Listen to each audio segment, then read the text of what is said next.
stream and do tarot readings until the husband gets home. But I'm going to talk about all this karma stuff. I've been asking people about karma and different things. And what about this karma thing? And everybody says it comes back to you tenfold. But they say that our creator decides your karma. I've been told by a lot of different people. And karma comes in different ways. And the longer it takes, everybody tells me, the more it actually, the bigger it's going to be. I don't know if this is true or not. I'm not a being of God or nothing, so I wouldn't know. But that's what people tell me about this karma thing. But sometimes there's times I do lose faith in karma. But honestly, if it takes to the end of your life to get karma, I do believe that some of the most horrific things do happen to you in this stage of your life. You don't want to be 50 and up and having karma just bite you in the ass, because it's not a good thing when that happens. It's not. That's when it hits you the hardest. It really does. So that's why I never upset karma. I never upset the balance. I try to always be a lover of being polite and not trying to do bad things, because I do believe this karma thing will come and bite you in the ass, as they say. So you do got to be careful with this karma thing. You really do. And if you was to ask, I guess, a holy person about karma, the only thing with that is they'll tell you God's will, which I guess karma is kind of God's will. Because these things that happen. But for whatever reason, just try to stay on the good side of karma. Because I know it comes to you bad or good. It really does. And in my life, I try to do as much good things for karma as I can. I really do.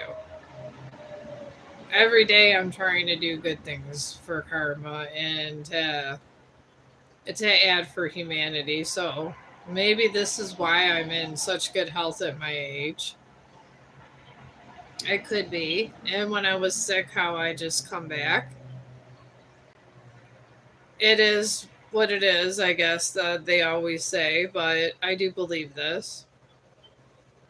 Oh, I guess I got a return customer. Oh, hello. How are you? Yeah, I was talking about this karma thing. I've been asking everyone about this karma around me.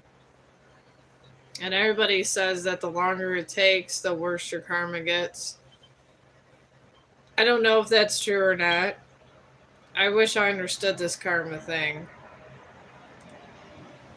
More than I'd really like to know more about it, but I guess it's something we never really know is about the karma. Because karma is just I don't know. They say that I don't I don't think you're here when I first was talking, but they say that karma, the longer it takes to get to you, the bigger your karma is going to be, and they say it's for good and bad. So if you do a bunch of good things and feel karma's not getting coming to you, they say that, maybe you'll be really rich later, or just have stuff that you didn't think you'd have later on. And then some people that seem to like do horrible things and have all these good things happen, then one day it just crashes down. So I don't know. But yeah.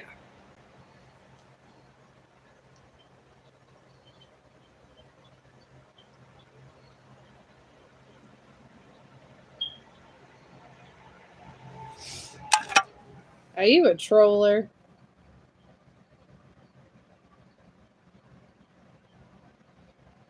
Well, hello. I don't understand all those questions, but yeah, I've been trying to research this karma thing. I really have been. Or karma could just be a part of your circle. Oh, hello. How are you?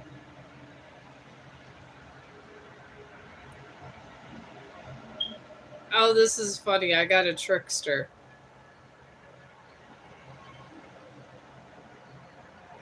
I do like tricksters. Tricksters are funny.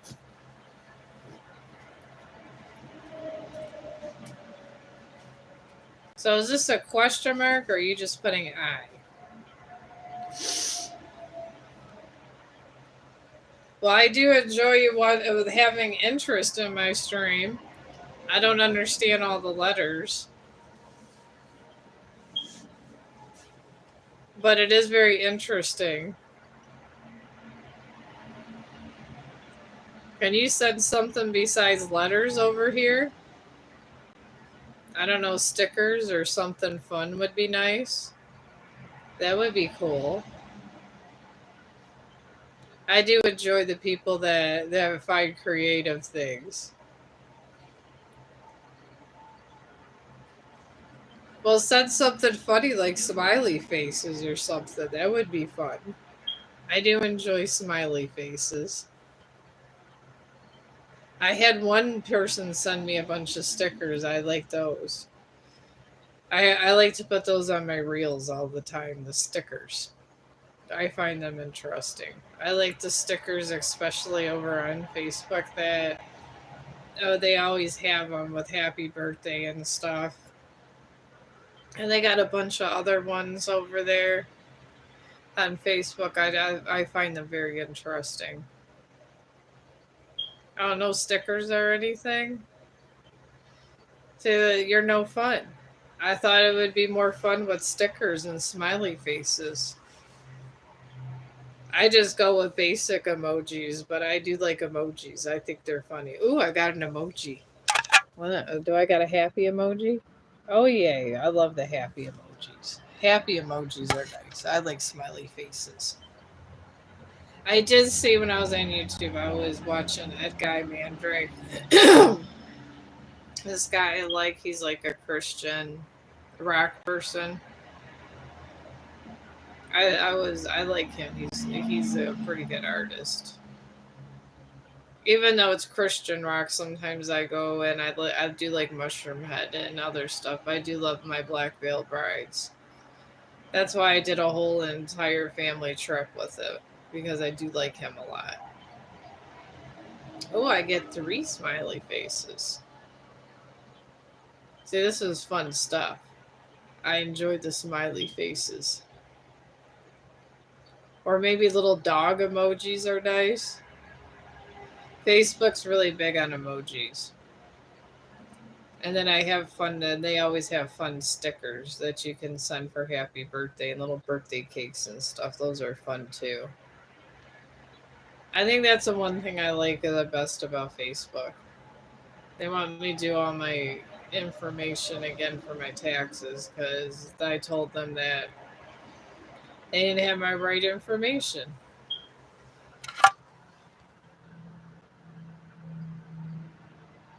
Oh, your Wi-Fi's cut off? Oh. So are you on the what's it called? The mobile stuff with your phone?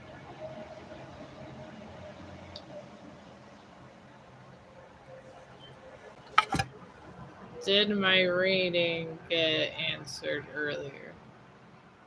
I'm not sure. I was doing so many. Do you want me to just do another one? Since I'm right here and I can get my cards out? Okay. I had a very interesting stream. When you have that many people in your stream, it's hard trying to keep up with a lot of questions. So,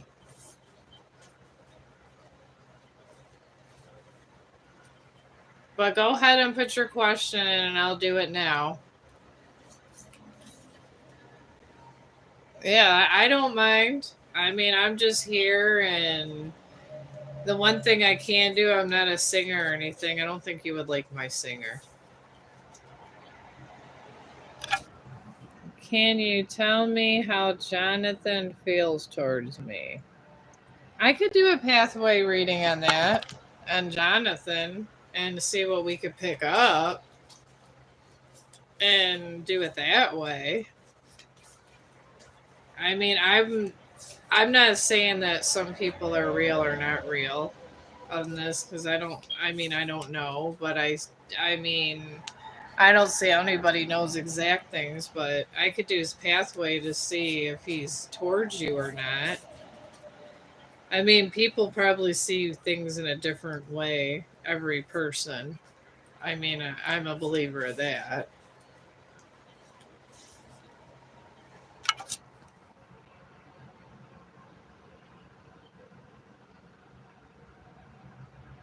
Well, yeah, that's what I do. I don't lie. I don't lie, and I see what I see, but I'm not going to say any other person over here is lying either because I don't know for sure. I don't judge unless I'm going to be judged. And I'm sure I've done some bad things that I could be judged that I was forgiven, so I would never judge nobody. But Jonathan's pathway he's in right this second is a full moon eclipse, which is good because a full moon is just a time of. I like to think of the full moon card as a time of reflection. And the full moon makes you reflect on things you've done and didn't do, on what you're supposed to do and what you didn't get around to doing. So he's in a full moon eclipse, and that just means his conclusions are within reach. He needs to find and reach out. Pretty much. That's what that is. And that's the path he's in. It's not a bad path. It's a good path he's in. I find it. And he's surrounded by a new moon in Aries and a new moon Aquarius. And in Aries, it just means it's a fire sign. It means he has to take action on what he feels, and he's not. He's like he's playing chess, and he's doing stalemate. He's not moving one way or another. But he has the full moon Aquarius that the spirits are telling him to bring love in the situation. He's contemplating over a love situation, and he's afraid to show his feelings. I feel it's towards you, but he's scared because he was hurt before or something like that, is what I'm picking up. So that's what I'm getting. Some girl messed up his head at some point, and he doesn't know kind of where to go or from that situation. I feel so. I guess the answer to that question with his current path would be he does have feelings towards you. He just doesn't know how to express them. So I am picking that up. And a lot of men have problems with this. So,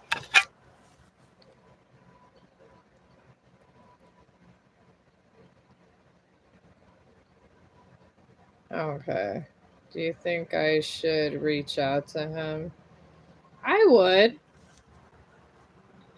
He ran away even when I assured him I would. I don't know, maybe just shoot him a text. Those kind of people, I just shoot a text and just let them know I'm still here to talk to. And just let him come to you. Maybe if he's acting like that, maybe it's because he's kind of spooked. It's kind of like deers; they get spooked and they run. So maybe just send little things, or just tell him you're there, but you're giving him a space. That's what I would do. Because if you get too pushy, he's probably going to push you away. Because when you're in that kind of path and someone bothers you and you're going through stuff, that happens.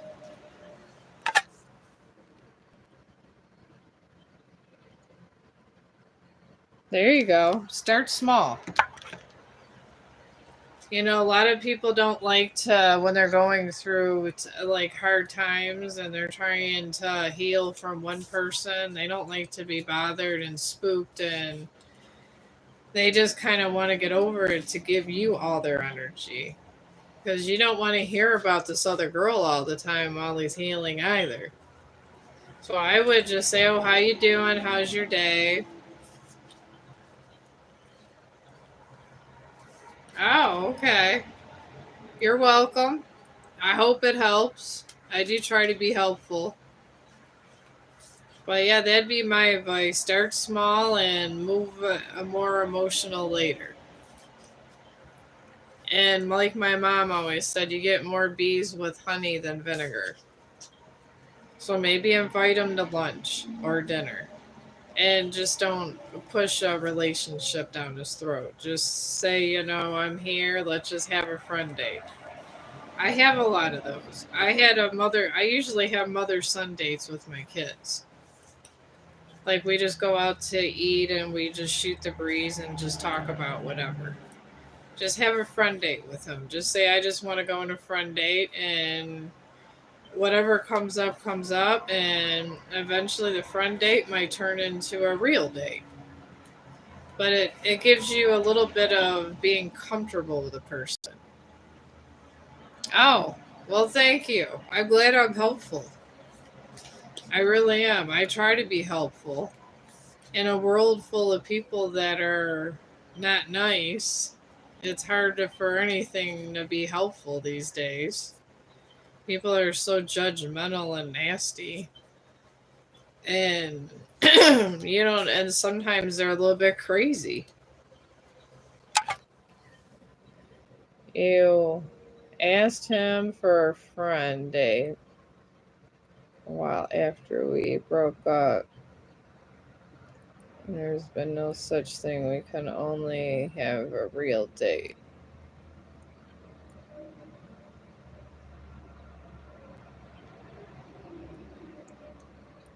The last meal.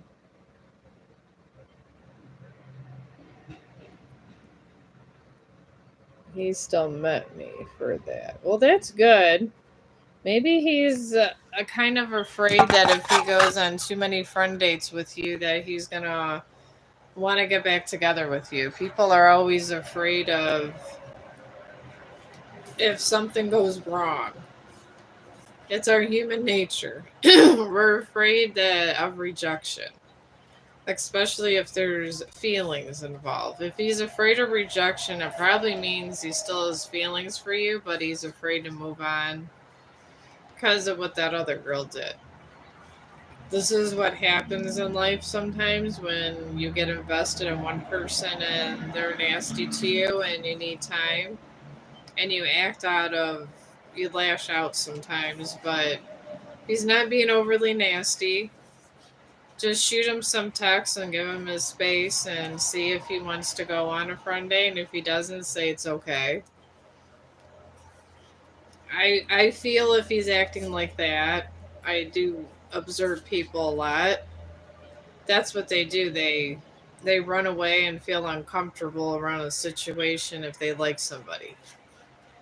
So he probably still likes you because I am a people observer. Never. Well, that's what everyone says when they get their heart broken. They said, I'm never going to have another boyfriend or another girlfriend. And that's what people do. I've done that a couple times. I said, I'm never going to have another relationship. And I had some guy friends that I would just hang out with here and there. And then eventually one day I had a relationship. Love has to grow, and you have to have trust with love.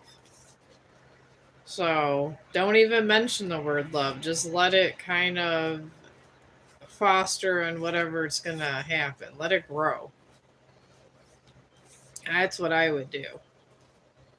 And just take it real slow with him. And and if you take it real slow, then he doesn't have to feel like he's on the hot seat. When you feel like you're on the hot seat, it's the worst thing going. So.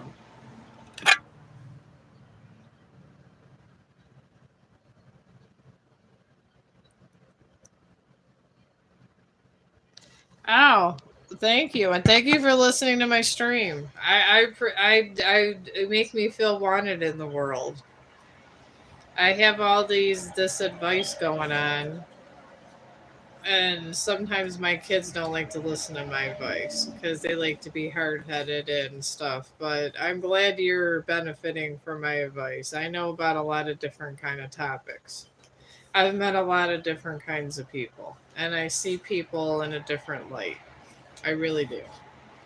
I see them as energies and for what things are pretty much. And some people they can't handle the truth, some people can. Sometimes my kids can't handle the truth. But I guess that's with everybody. Sometimes truth hurts. But I live in truth. I believe in truth. Truth is the one principle that stays stable, just like numbers, just like math. Math is always one conclusion and truth is always one solution, and that's it. Truth is truth and numbers are numbers. That's why I like them so much. I love math. Math is our universal language and it always has one calculated answer. That's probably why I'm so obsessed with science and stuff. Because believe it or not, that was taboo when I was growing up with science. The nuns would tell me that science is the devil and only read the Bible and don't study science at all. And that's probably why I wanted to study science more because people told me not to. But I did anyways.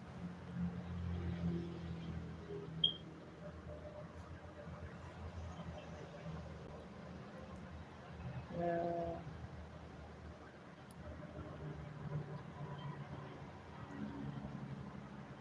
That sounds good. Like a little check in text, and I would wait until he responds back and just have simple conversations before you mention the front date. That's what I would do. I would just do little texts like that and just keep responding back to him. And if he starts a whole conversation with the texting, just keep it going. And every day, maybe just shoot him a text every once in a while and see where it goes. But that sounds good. It's not too pushy. You don't want to be too pushy because having husbands before on my second husband and having two boys, they don't like pushiness. Because boys are taught not to cry. They're taught not to show their feelings in society. And a lot of times it's the hardest thing and the hardest reality for them to exhibit and come to realize. But as females, even society tells us it's okay to cry, feel, and this and that, but men are taught not to feel. So that's why it's harder for them to deal with heartbreak. It really is. And it hits them real hard. My sons, when they go through heartbreak, it's really, really bad.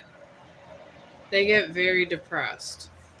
And because that's what society does. They're supposed to be the protectors and this and that, and it takes a long time for them to love. And then once they do love, when somebody does something horrific to them, they shut down. They shut down like a scared animal, and that's it. And it takes a certain person and time to bring them back, to show them that not everybody's horrible. But this is how men are that really truly care about you. And the fact that he's acting like that, won't go on friend dates and stuff with you, just means he cares about you, but he doesn't know how to express his feelings. But he should come around. He will. Because if you're staying friends, you're showing him genuine kindness. He's gonna see that you're not like that other person that broke his heart. Because you don't want him to get ruthless and turn on you. Because sometimes if you get too pushy, that they do that. My sons have done that before, and I told them it's wrong, but they do it anyways. But this is what boys do. This is what men do in general. Some women do it too, but a lot of times it's a male trait. And we were in no contact for a while. Then we started back. He told me I was getting too comfortable, so I pulled away. It sounds to me he was telling you he wanted to take it slow. So I would take it slow. If he's saying too comfortable, it means you're going too fast. Men like to move slow. They're like these big pit bulls that have been abused. That's what men remind me of. You got to go slow and bit in or and let them know they're safe. He called you a while back and said we haven't spoken in a while, and he said this works two ways. You could call me just as I call you. Okay, so he wants you to call him. Yes, I noticed we were going.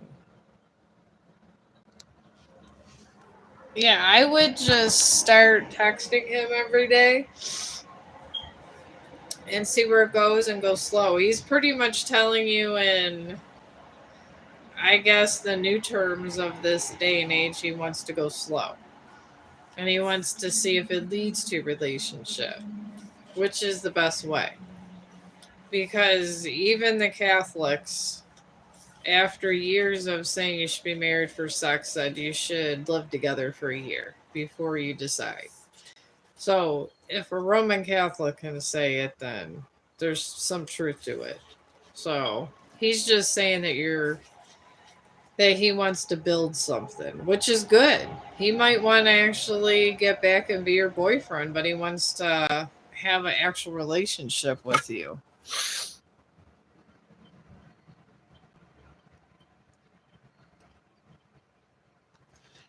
You can do that. I've done that.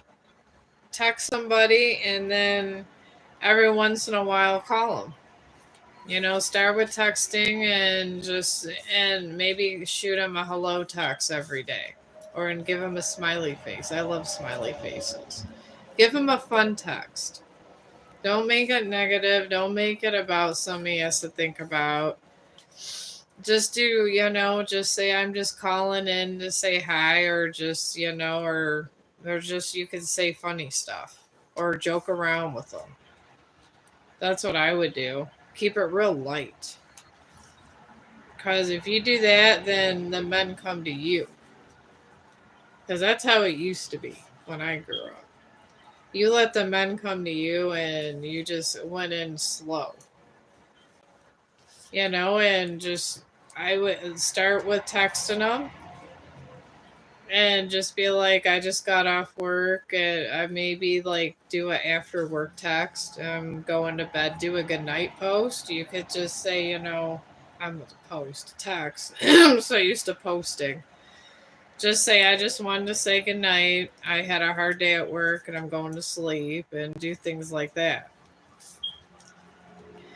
Because even if, you were good friends and then you stopped calling, then he probably felt like you didn't care about him. But I mean, things happen. It's not like you guys were married and got divorced. So I wouldn't worry about it. I would start with text. You can have a good morning text. You can have a good night text. You can have, those are usually the two ones. You could say, good morning. I hope your day goes well, or just something like that if you're on your way to work or whatever. Or even if you're not on your way to work, just say, good morning. I just was checking, see if you're doing okay. I'm having some breakfast. I would do something like that. Just keep it real casual. And then eventually just call him every once in a while and just see where it goes. And then if he wants to hang out, just hang out with them and do something fun. Have an activity though. Don't sit there and have it one on one. Don't do that. Go putt putting. Go bowling. So that would be to have a fun activity is always fun.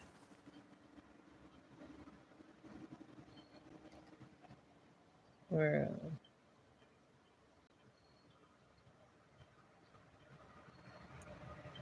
well, yeah, he's waiting for you.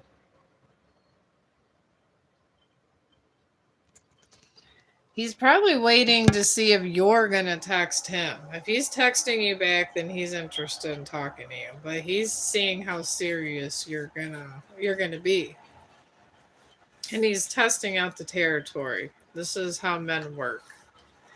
This is how they think. So just start texting them, and I would do like maybe in the morning time. Just shoot him a text in the morning, be like, I don't know if you're awake yet or whatever, but I just want to make sure see if you're having a good day, and then do a good night one. Just say I'm going to bed, and then every once in a while call him. Do a variation. And if he knows you're keeping in contact and stuff, he's gonna feel more secure. Because people aren't gonna just they're not gonna just have a relationship with you to have a relationship if they don't feel like you're communicating well. Communication is always a huge key. Because that's the biggest part of a relationship is communication. It's not even sex. Most people think it is, but it's not. Because there's people that are married that physically can't have sex because they got medical problems, but yet they love each other and they're married. It's more communication than anything. And I can vouch for this. I mean, sex is a bonus, but it doesn't always happen. No, I stopped caring about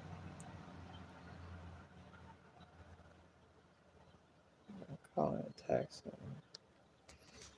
I think he's seeing if you really care. I really do. I think that's what it is. He's thinking in his head and he wants to make sure that that you care about him. My sons do this all the time. They'll see like if someone texts them back or talks to them or this and that, and they do this to women. They used to do this to women all the time. Because if they can have a good conversation with somebody and all that, that's usually the person they'll eventually get together with. But I would, like I said, I would start out with a text and every once in a while a phone call, and I would mix it up so you're not calling them all the time. Because, I mean, there's nothing wrong with a quick text. You're not bothering people. Like during the day, I don't know, whenever, if he works during the day, just do like one before he goes to work, whenever he goes to work, and then one before you go to bed. Because then he knows in his mind if you had another man, because they get jealous. If you had another man or if you were talking to another man, you wouldn't be telling him good night. This happens a lot too. My sons they'll do that. They'll watch their texts and stuff because this is that kind of world. But like I said, I would maybe try to call him through the day if you know he's off, or even to a text, when are you available to call? If he's working or whatever. This way, if he's doing something, you're not saying he has to pick up the phone. You're scheduling a time to talk to him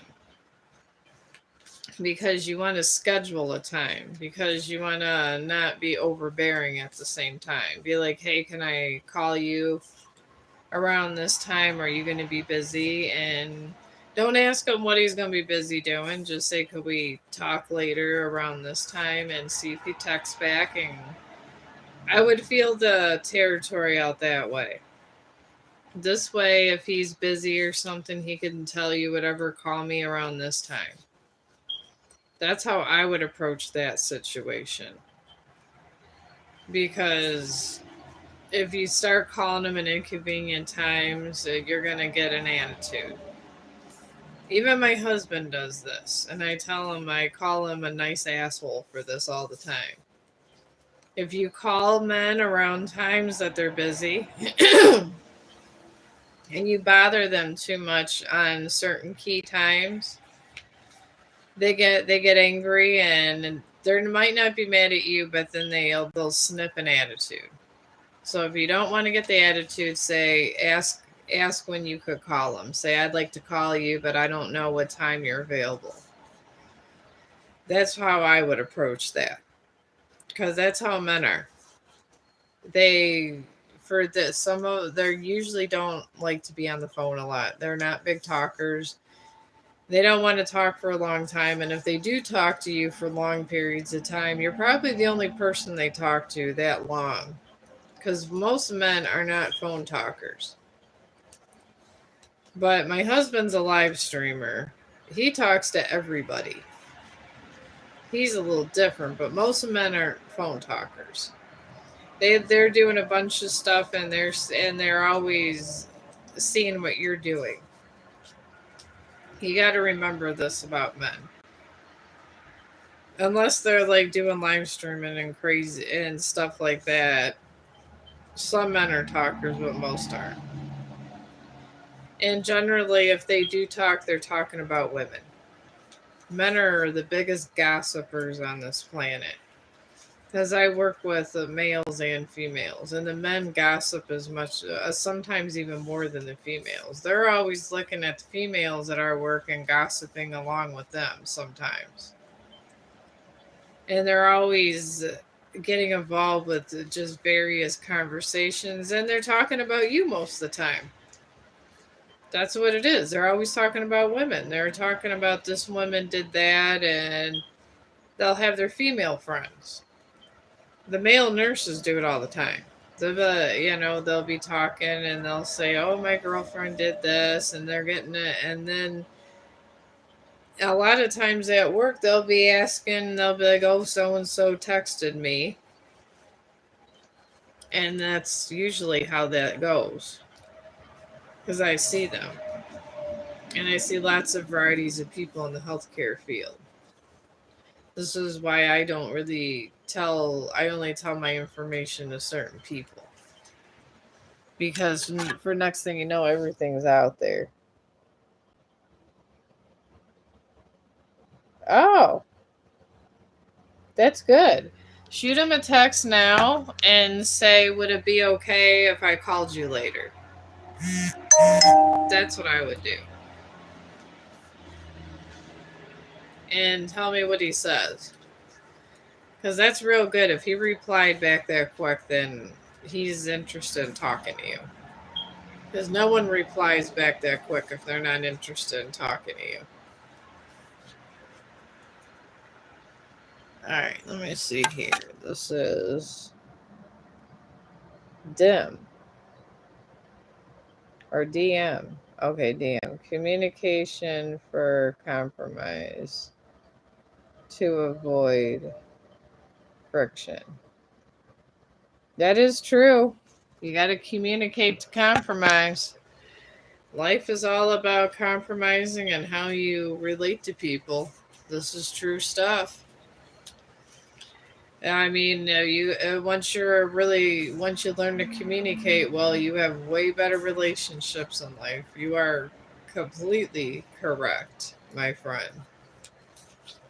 I had to learn this sadly through school to be a good communicator. And I had to take a lot of English classes and speech classes to be able to do this, but some people are natural communicators. Some people need help. I needed help to be a better communicator, sadly. Some people this comes natural, but to me it did not. And I had to actually I don't have a lot of common sense sometimes, so I have male friends that I have to.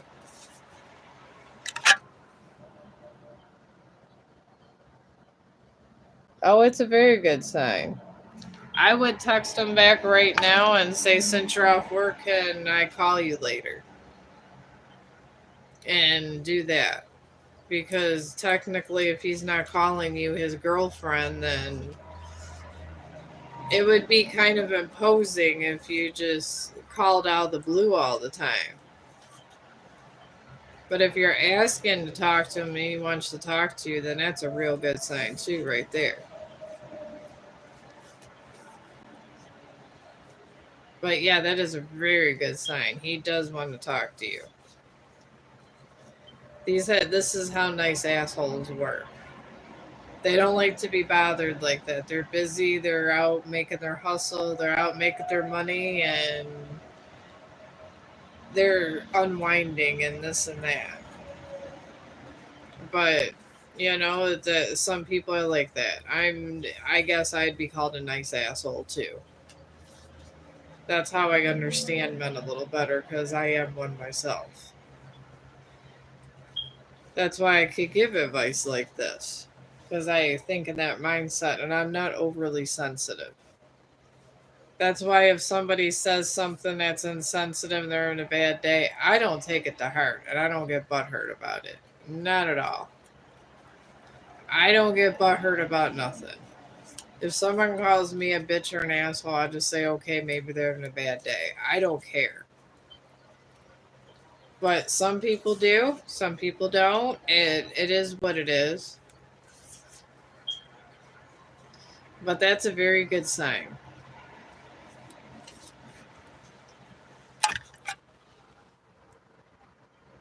Communication is hard for everyone in different ways. It probably is. I'm like a perfectionist since I'm autistic. I like to have everything and I like to understand everything where I can get a better viewpoint of communication. This is why I took speech class in college and I took public speaking because you learn how to speak to a lot of different kinds of people and relate to different people at the same time. And it's hard. It really is hard.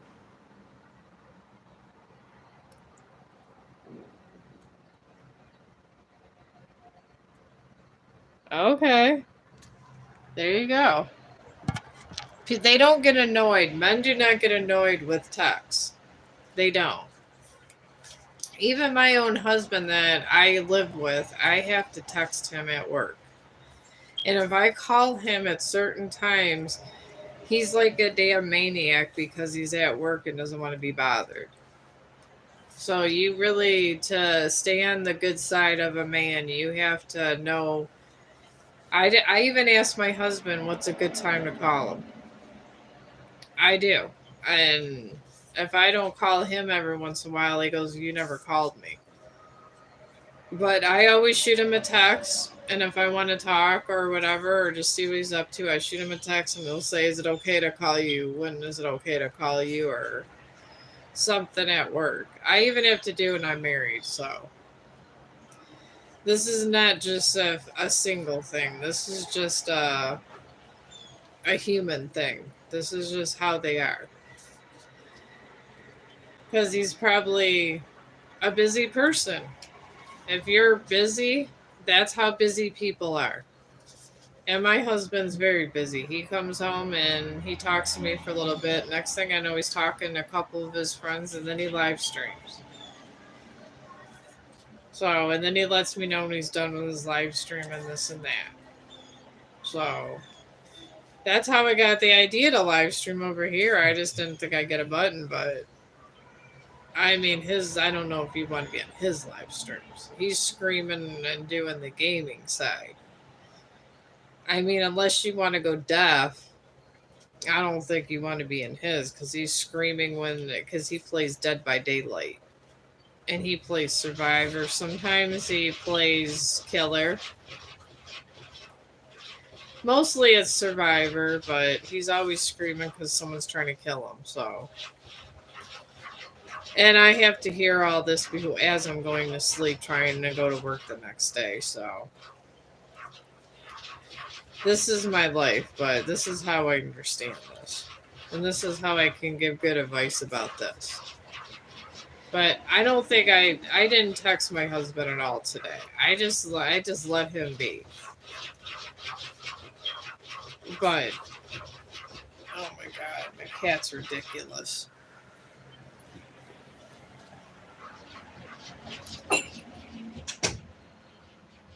Okay. Alright, I'm just gonna close that door. This is why I'm in my bedroom. My cats are always ridiculous. I have the craziest cats on this planet. I really do. My cat, they're insane, all of them. They have their own personalities and it is what it is. I even gave them their own bedroom because they have too much going on. And then my son got him a $400.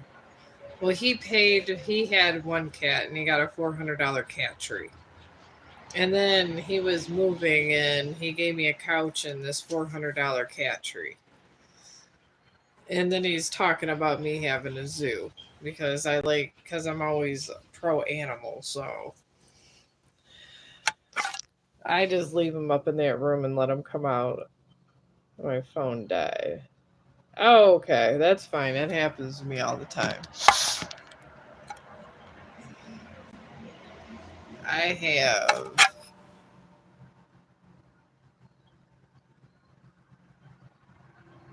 Oh, you have a lot of cats? Yeah, I love cats. I've always been a cat person. Chong is my first dog that I've had in like 20 years.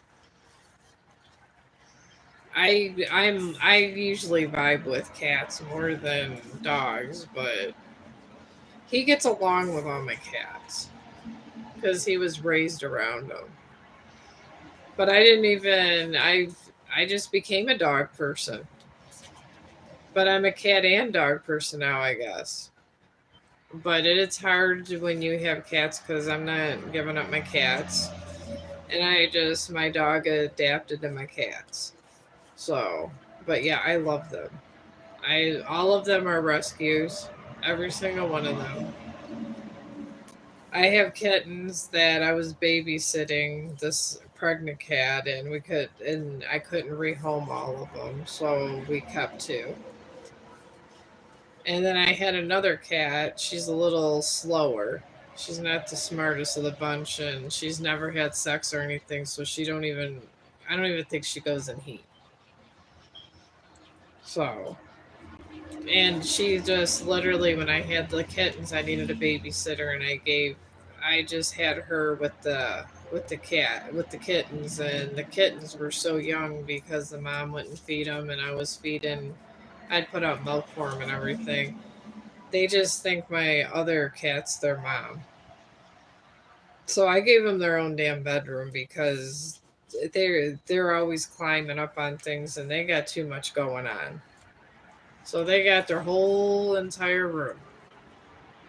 And I just let my dog kind of come in my bedroom and the living room. So, but I do love cats. I love that I don't know, I feel they're easier. They're less expensive. Dogs are kind of a little harder. You got to bring them to a trainer. I've Thank God my husband knows cops. We have a canine unit that a cop that trains my dog. My dog now could tell you if someone comes to the door if they're on anything but marijuana because none of the police dogs apparently now that marijuana is legal, they had to retire some dogs because they was barking when people had marijuana. So they were interested in my dog, the cops. And because he was friends with the canine cop, and when he was younger, and we were not giving him. I told him, no, we're keeping Chong. But he still helps Chong. He has him where if I accidentally drop the leash or something, or it drops where he sits down, and the cop he uses the vibration collar when he's training his canine, but he doesn't really use the shock part of it. And he knows a certain way to, like, they're really good at training dogs. So thank God we know this cop, because my dog's a service dog, and I paid for the whole package. I paid $1,000 for him to be a service dog, but I ran low on money and with the trainer. So he kind of just does free training because he thinks he's so cute, because he's half German Shepherd and half Black Lab. And he said he looks so cute, but he has a bite. So that's why the cops want him. And I was like, no, my dog is a lover, not a fighter. He ain't not going to be no canine like that. So he is important, I guess, in the dog world, because he is a service dog and he's trained. But the police dogs probably are, I want to say the military dogs would be number one ranking, police dogs two, and then service dogs would be third ranking. And then emotional support dogs and stuff like that would be number four important dogs. So I have a number three important ranking dog, but I mean, just like on my last streamer, he just looks at me. That's what he does, because I live in an apartment, and the cop trained him to only bark if people are coming by our door. So that was a plus. Because my neighbor called me. She texted me while I was at work, because was on a working streak, like a crazy one, because I had to work the holiday. So it was like 4 days straight. That's why I did not live stream. But she texted me a dog was barking like all day. And they know my dog is real quiet, so. And I told them the cops trained my dog, so he doesn't bark like this. But he's a real good dog. He wags his tail and he wants to play with all of my neighbors. And everybody in my building loves him.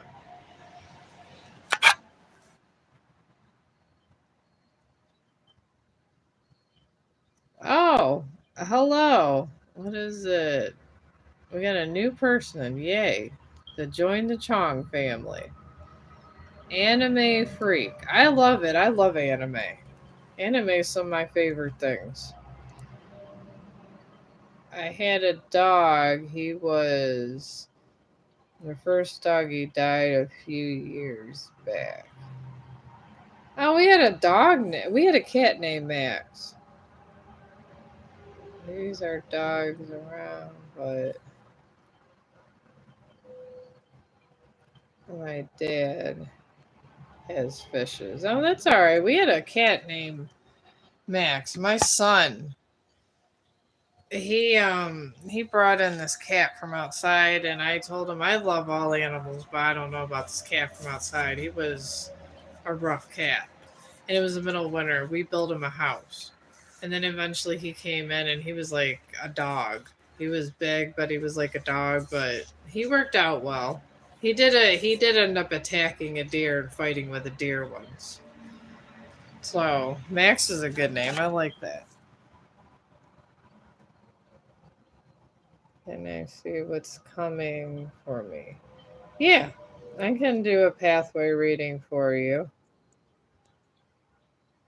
Oh, I'm sure Max the cat is cute.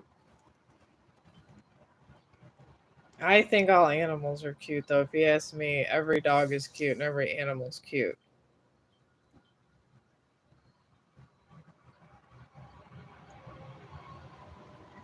All right, with your reading. All right, let me see here. All right, just put in your question. Do you want a general reading or what do you want? Yeah, I find every dog cute. I find dogs that only have three legs cute. I find dogs with only one ear cute. So I find them when they rescue them. Are you in general one? I find all the rescues that were disabled because they were in fighting pits and all that, I find them adorable. I don't care that like half their mouths chewed up or whatever. I find them all cute. That's why when I brought home Chong, my husband he wasn't gonna say no because I got him for a present for him. He thought when I said he was a rescue, he just didn't know what to think. I just surprised him one day at work. And he came home and he probably was shocked that he wasn't didn't have problems because those are the dogs and cats that I usually have. They either are fell in hard times. I don't ever go. Honestly, I just get them from rescues. These are all the animals I get. They got no homes and they're rescues, and before they go to the shelter, I grab them so they can have a whole mess of problems. But I feel they're the best animals to have. But he was shocked that Chong had nothing wrong with him. It's just he was abused for like 1 or 2 months when he was young, and we had to feed him, and he had worms. I mean, he had medical problems, but my husband was glad that we didn't have to get a doggy walker because I would get my dog. I had a dog with just 2 legs. I would have one of those walker things made for my dog. But these are things I would do because I'm an animal lover. But I got your general reading here. I'm trying to get better at this. And name here. Okay, that's good. That's something I can pronounce. I got problems with pronouncing names these days. All right, your general reading. You're in new moon in Gemini, which Gemini just means, Gemini's the double head, like it, and it just means it's a communication card. So you're just at a point, you're in a pathway where you have to communicate more, and I'm feeling it's communication with your job and figuring out your love life and where you want to go. I feel it's communication with both, honestly. Because I go through this, I struggle this at work with communication. I tell them one thing and they do a whole opposite thing of what you want to do, and you got to constantly communicate. But you got the communication card, and then you got a new moon in Scorpio that's following you. And these are just like the two things that surround your path. And you have a full moon in Capricorn. And the full moon in Scorpio just means that you've been through a rough times and you're kind of scared to do or move on with different things in your life, which, when horrible things happen, you are going to be kind of skittish about doing anything. So it's not a horrible card. It's life. Then you got a full moon in Capricorn because you had a rough cycle. And I believe it, and I'm picking up financial and with your love life, with the tough cycle. So, but honestly, I believe if you just maybe just kind of figure out what you truly want and kind of sift through all your feelings, I think that the what you need and the answers you seek will come to you. Maybe try this manifesting thing. Everyone that comes on the stream manifests. They manifest everything and they know all the signs. And they're so good at astrology, everyone that comes up in the stream. So maybe just try manifesting stuff and of things you truly want, and let the universe kind of bring them to you in small ways. So that's what the advice I would give with that general reading, which is not a bad one because right now I'm probably in a new moon in Gemini with my job. And there's nothing wrong with it. We all, everybody gets confused.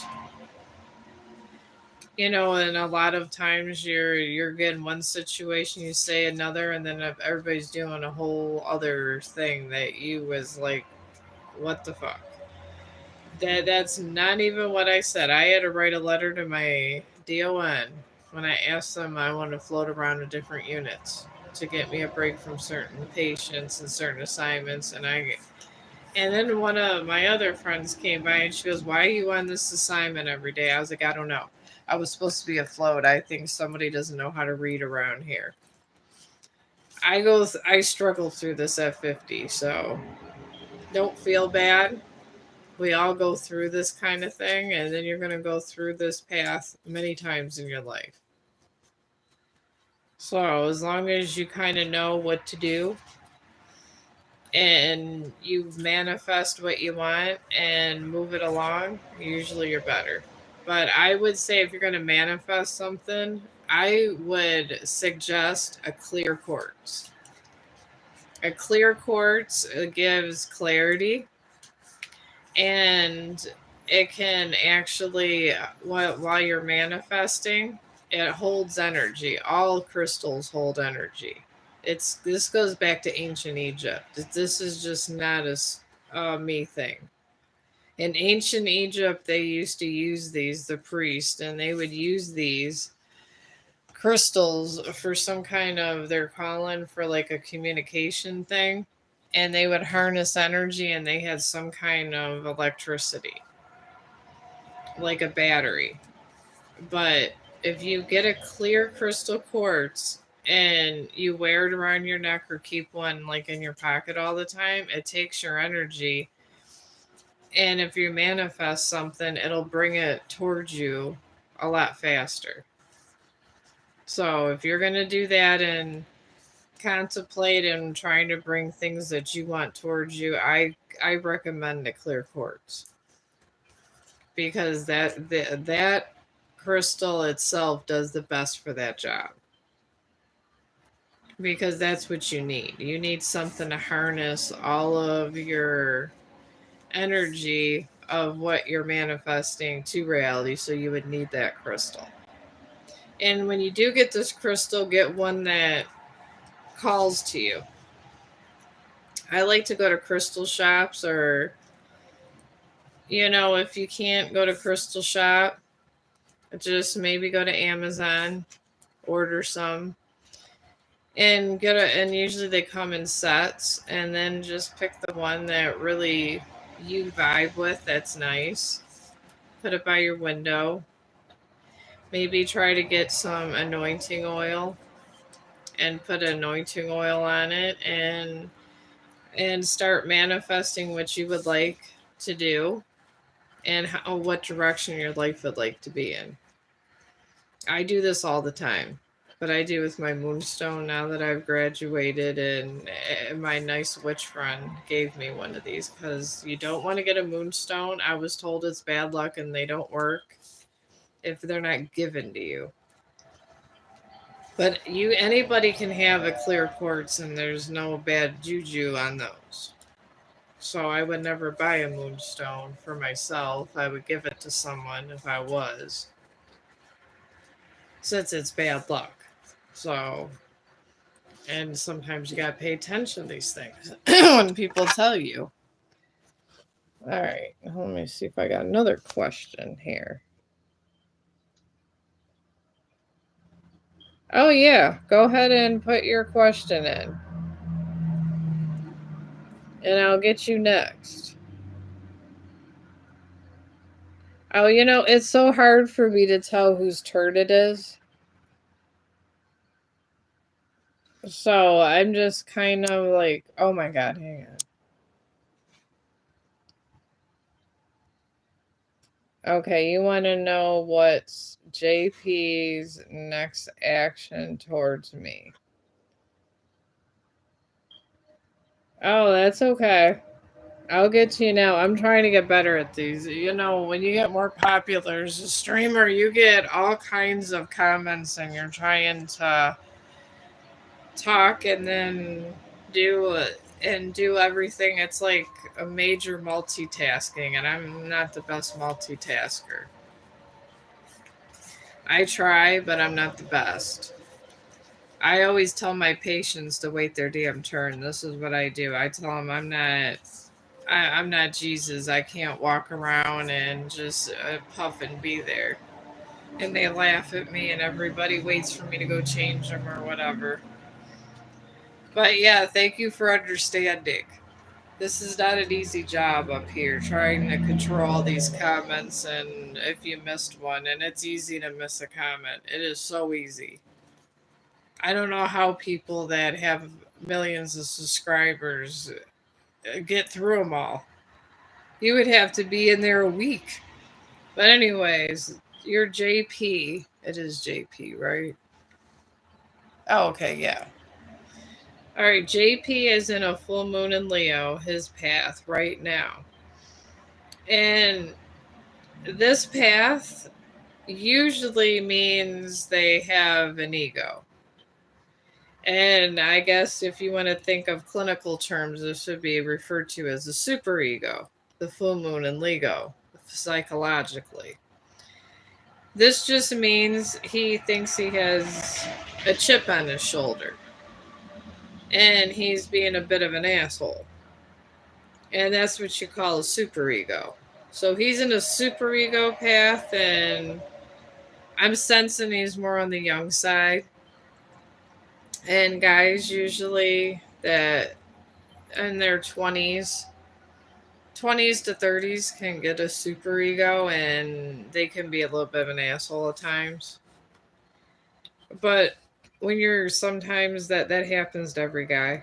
But this is where he's at, and he's surrounded by a full moon in Cancer. And this is where a personal issue reaches resolution. And I'm taking it, I'm feeling you're the personal issue altogether. And the full moon in Pisces he got surrounding his path right this second with that situation.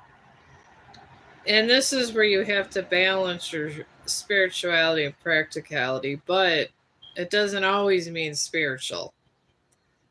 Because if you think about it, love is spiritual because love is just crazy. You could love someone and then that's it. Your whole life changes. So it is spiritual. I don't think that he understands how to love, and he doesn't have practical divisions on a relationship, and he expects too much out of a relationship. And pretty much the power at B, it wants him to be less egotistical and learn to love the proper way. I feel that he loves you, but he's just being an ass right now, honestly. That's what I'm picking up. How I would approach this situation with this kind of energy, honestly, like I told the one lady, I would shoot him a text and I would just kind of go in carefully, because you get an egotistical person, they're going to be judging you, because some guys want women to be a perfect 10. And they have high expectations for us as we do for them. So maybe just, I would shoot him text and try to see where it goes and tell him that you just want to be appreciated. And you want a mature relationship and this and that. But don't say it in a mean way. Because men do go through these periods and then their super ego goes away and then they balance out also. You got to keep that in mind.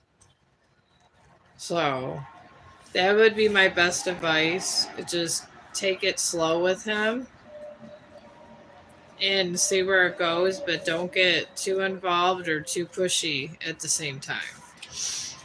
But he does have feelings. But when they're in that stage, it always isn't the best to give in to all of their demands. All right, hang on. I'm getting there.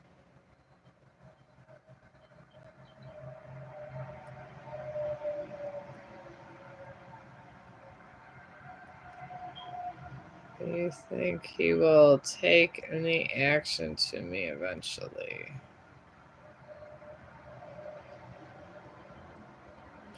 Well, if he's never had unconditional love, he don't know how to love. He really doesn't. Because you kind of have to have it to understand what it is. I would just take it slow. I really would. I would take it slow and just put your boundaries down. Men have to have boundaries. You have to have boundaries. People in general have to have boundaries.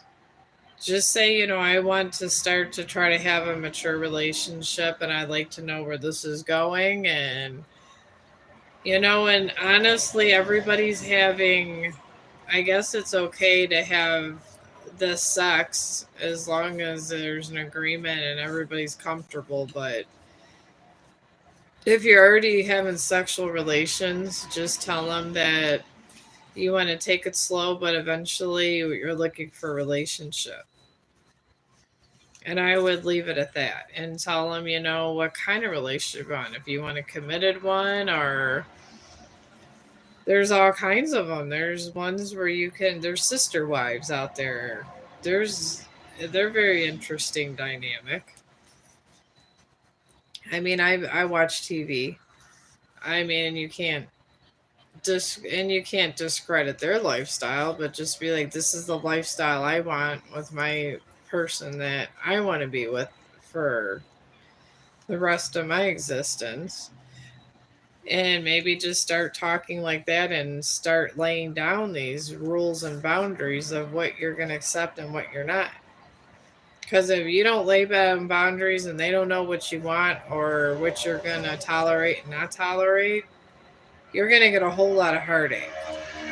And boundaries are good if you're raising kids, if you got dogs, if you got cats. Because boundaries are what we live by in life. I mean, I have a lot of personal boundaries, and I let people know right away my boundaries. And sometimes that's what you have to do. So there's no confusion. So he tries his best with level. I see he gets overwhelmed. Well, if he's getting overwhelmed, this means that he's worried about how you're going to react. So if he's getting overwhelmed over the situation, it means because he's afraid of losing you. So if he's overwhelmed, it means he likes you. Men don't get overwhelmed unless they like you, and they don't get stressed out about a situation unless they do like you. That I can tell you is a true fact. Because when my sons got overwhelmed over women, and especially my oldest in his 20s, that's how he acted. So he does have feelings for you. I would take it slow and set boundaries. And just keep it at a positive note every day. And then you just see where it goes. And then you'll have a more positive effect. And if you guys don't work out, you won't be mortal enemies. It's not good to break up and be mortal enemies. I'm not mortal enemies with my exes. I just never going back. And I make it well aware. So that's kind of, if you want a happy life, that's the way to be. So, but that's what I would do because obviously he likes you. So that's my best advice. But go ahead and, all right, let me get this next one here so I can keep it moving here. Okay, that ooze kitty cat. All right, is my manifestation in love coming soon? I like that. I like that name. That is a really cool name. I wish I wasn't meta certified because I have to use my actual name all the time. I don't get to have all these cool names. I have to go by Michelle Haynes because of the meta certification. You guys are lucky to be able to just have all these aliases. I would love that kind of life. Now I just have to watch my P's and Q's about everything these days because of the whole meta certification, in unless you plan to have a career in this kind of stuff, you don't want to have to go through that. It's a lot. It took me a year to get my check mark because I'm not famous. I just had to prove that I was doing something interesting. And I got that for the inspirationals. But anyways, let's see here. Okay, it's just you here. Okay, wait here. Let me get this comment. Thanks. I love cats, so that's how I came up with. Oh yeah, maybe that's why I like it. I love cats too. Cats are my favorite. I'm a sucker for a cat. If I had a big house, I would have 40 cats. I really would. I spend so much money in cat litter, it's ridiculous. And then I have separate places for my cats because I love them all and they all love me. But your love reading, it is love, right? Let me make sure I got this right. Okay. Yeah, that was your manifestation one. Okay, I want to make sure I had the right one. Anyways, it's in a gibbous moon, which is really good if you're manifesting this. And honestly, the gibbous moon is great because this means you're close to achieving your goal. A gibbous moon is like it's like almost like one of those cards like right before a ball game, right before the end announcement. That's what the gibbous moon is. That's what I think about it, baseball. But anyways, you got the third quarter moon surrounding your manifestation and a new moon in Pisces. The third quarter moon is just means you might have to move some stuff around, a little like adjustments, which isn't bad. You got to adjust everything to a new situation. So this is not a negative card. And you got a new moon in Pisces to meditate and contemplate, which means manifest in layman's terms. So, but yeah, I feel that somebody is coming closer, but it's going to be somebody unexpected. Somebody you really never thought was like a friend almost. I'm picking up a friend that you really never thought of, but you kind of see in a different light because it's like a friend of a friend. That's what I'm picking up. But that's how my first babies, that's how my first son's dad, how I met him, a friend of a friend. So, a friend of a friend relationships could last years.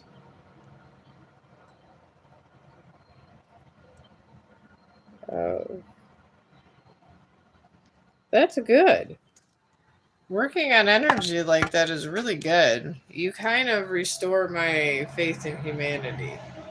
I see all these horrible stories because it's kind of almost my job being like a animal person on Facebook, and I see these horrible stories of these people doing these horrible acts. And sometimes I lose my damn faith in humanity looking at these posts and these stories. So I'm glad that there's enough of you guys out there manifesting good stuff, and it kind of gives me hope that if I die, my kids won't be left in a horrible world. Because sometimes when you see all kinds of bad stuff and all these abused people and animals, it just makes you feel a certain way. It really does.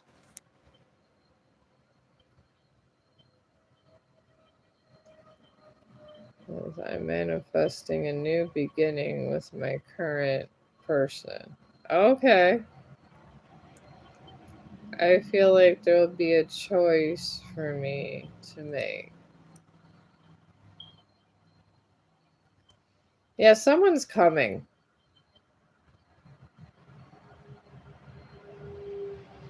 Well, it is hard to believe.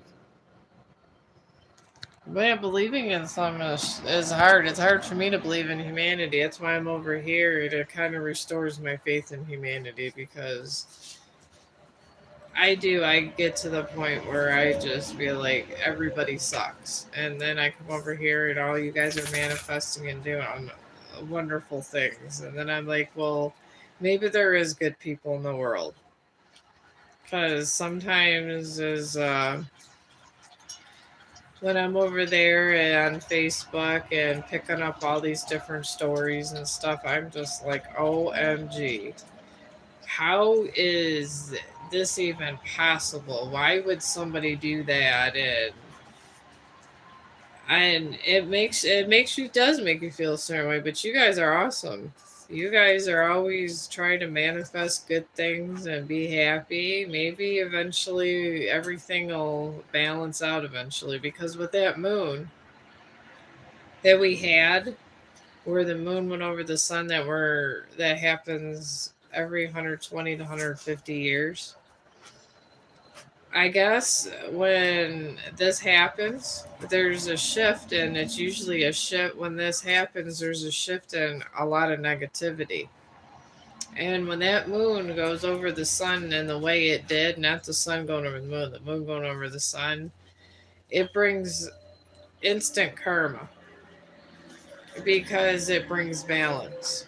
And when it's bringing balance to things, it brings immediate karma to do it because it means there's too much negative and not enough positive. And that's why it's so unpredictable. It really is. It's an unpredictable kind of thing. They were saying after that moon there was unusual plants and stuff that came. I know he hears some. Who's out there, Chong? It's probably someone taking their dog out. We're not going visiting. But yeah, that moon was big. I was over here live streaming for everybody to be nice and everything because we had a big judgment coming. And it's a part I had a lot of dreams about this moon. And I had my friend do a painting of the cord and it ended up being the coordinates of this moon. And I put it in my one Chong Gothic group and made it a cover picture. And it's crazy, but yeah, this moon really changed a lot of stuff. A lot of people that are gonna appear out of nowhere, and people that had bad karma that were good are getting all kinds of stuff. Oh, good night. Thank you for listening to me all this time. I appreciate it. I didn't. I appreciate you find me interesting. But yeah, you guys gotta. I mean, whoever was doing bad is getting their karma back right away. That's why you're going to see a lot of people soon. A lot of people that that's falling on hard times or just got screwed over by someone that was doing bad stuff. This is what this moon was supposed to do, balance out good and bad. So it changed a lot. This moon changed a lot for me too.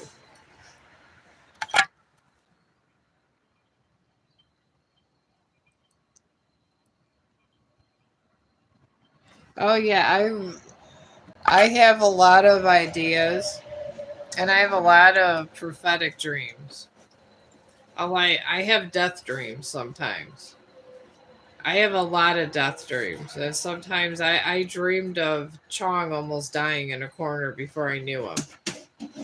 I even told my husband if we're gonna get a dog, we gotta wait because I had a dream. I have all kinds of crazy dreams all the time. I dreamed of this moon before it came, and I dreamt of people being tortured and murdered, and then everything got reversed. And it's not, I don't feel it's a gift. I feel it sometimes is not, because being an empath and seeing these things is horrible. But yeah, I've seen a lot and I've seen too much.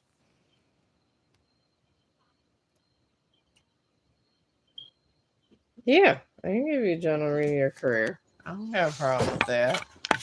Chong, what are you doing? They're taking their dog out, okay? I don't know why that has to be. You can't go out with every dog out there. Jeez Louise. My dog is so damn sociable. Chong, you can't go out there right now. I'm not going to take you out to go pee with all those dogs there.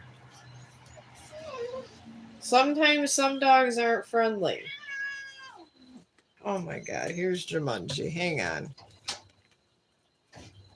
Don't make me squirt you, Jumanji.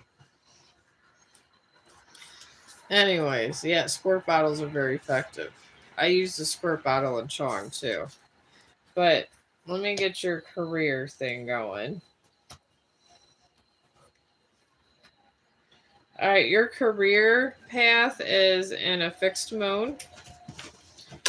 And this is just means to hold your vision and keep manifesting, or whatever you want to call it. But it just means to keep the faith and actually keep seeing wherever you want to be. So I guess we'll call this the manifesting card too, the fixed moon. Because it's saying to hold that. And then you have full moon in Gemini and south node. So you got, in full moon in Gemini just means the answers to all your questions are on their way. When they come, it's usually around the time before the event of when you're manifesting comes. It usually comes in signs. There's always subtle signs all the time. It's weird, but that's how it happens. And you're also surrounded by South Node. And that's don't let the past hold you back. And I'm feeling this has to do with like past.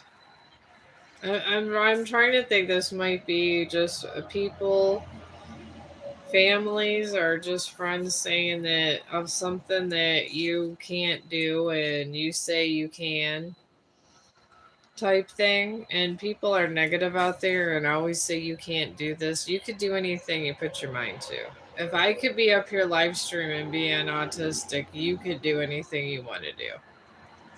This is what life is. It's what we put into it, and people will always be a hater out there.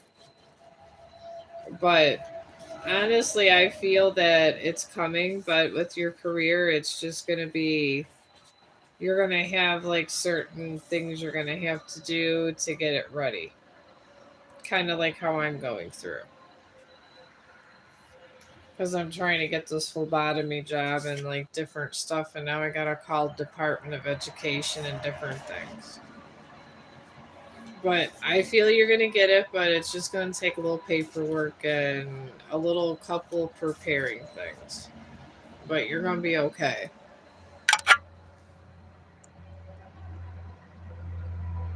Oh, it's not good. Oh, geez. I voted at arcade. Oh, you wanted to work at an arcade? I didn't think those things existed. Is that where you have like a bunch of like pinball machines and stuff? Because I didn't think they had those anymore. I thought it was just Xbox and PlayStation World and Computer World anymore. So, but I would want to work there. My dream job is I don't know. I don't want medicals when I retire. I think I might want to work at Walmart when I retire. Right now, I can't afford to not be in medical because it's very, but it is very stressful. But that seems like a good job.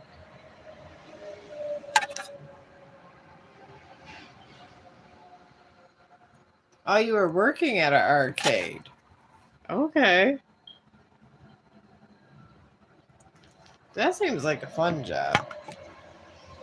Well, honestly, if you you want to do other stuff, just maybe go to another arcade. Just look around like I do. They have job apps. And you could put for anything in your area. I mean, I would just look on Google Play. It's just look for like job search apps and I have it on my phone and you put in your zip code and all that happy stuff and they let you know. And start looking around and maybe go to a store. Stores have a lot of advancement. I was a store manager when I was in my 20s because I like numbers and I'm good at money. So I excelled at a store and I liked store management. And you can always there's room to go up if you needed it. Fast food with all these Uber Eats and everything. I don't know if anybody has the mental health for that, and I give a shout out to anybody that's working food service because I think I would be in a loony bin if I had to work with all these orders and people complaining you didn't cook it right and stuff. I'd probably tell people to go kill themselves. So that has to be the hardest profession to me would be cooking. So I wouldn't suggest cooking because I feel it's a high stressful job. But stores, I enjoyed. I worked at Giant Eagle for a while, and I worked at the mall. And like especially around Christmas time and everything. And I used to work in a jewelry store, and I enjoyed that. And they have room for advancement in these jobs. These are just some ideas I'm throwing at you that would be fun, sort of in that area.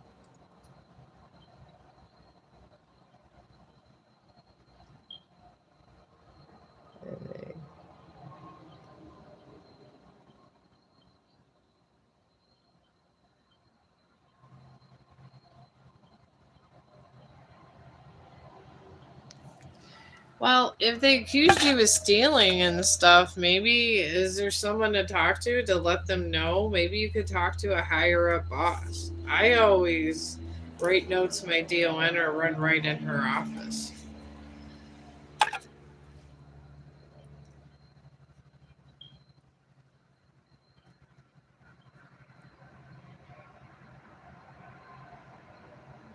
But some jobs are weird like that. I would talk to a supervisor. I would just say, I did put the receipt in there. If your cash register did not come out short, I would communicate with a manager at that point because the important person is the person that's the manager or who's in charge. And if you talk to them in an intelligent way and explain your situation, generally managers respect that and you would have a better outcome. Just don't talk to the idiots that are a supervisor, this or that, and think that they like own the company and they're the boss of everybody because we have those at our work and they're horrible.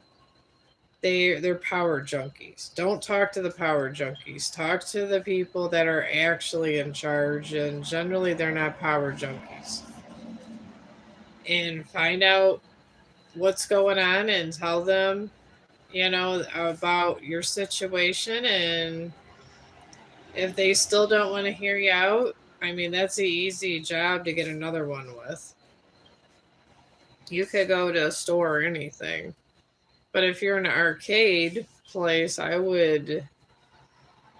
I would look for a store or something that's closer related to that if you'd like that line of work. I don't suggest nursing unless you really like it and you've been in the field and that's your passion, because healthcare could be horrible. They're the worst haters of them all. I was there.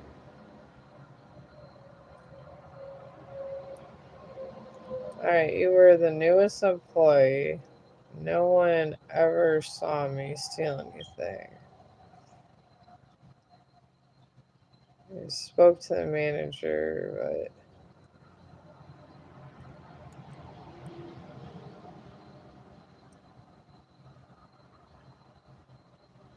but. Oh, so are you still working at the arcade? If you spoke to her and didn't come back?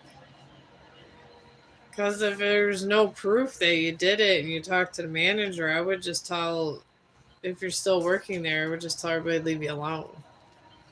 Because if you didn't do it, you didn't do it. It's not truth. And if you let everybody dictate what you're going to do, they might have just been jealous trying to run you out of that arcade. That happens too. There's a lot of people that get jealous of me at work because me and my boss get along. So, but are you still with them? Like, working at that job, or are you unemployed now? Is, I guess, the question. Because jobs can get really weird in that way. And sometimes being the newest person there isn't, usually the new person gets picked on. They do it all the time.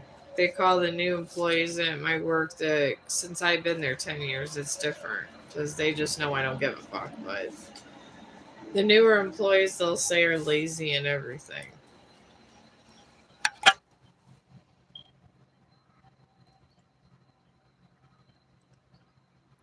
I've had many jobs.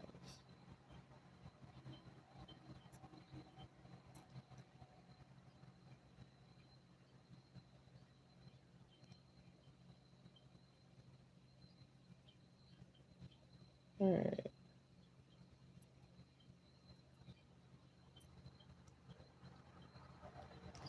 Well, quitting that job, if you had many jobs, was probably the best decision, because sometimes some people, if they don't like you, then they'll eventually get you fired. And if you have another job opportunity, I would go to it.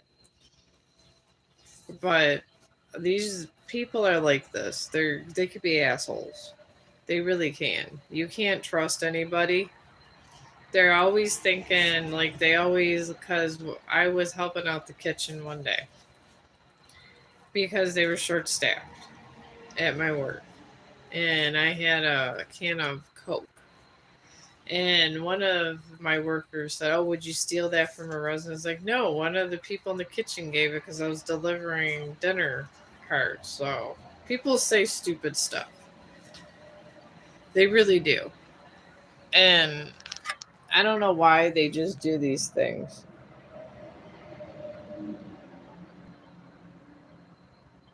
It's honestly so long. Oh, 10 hours. Jeez.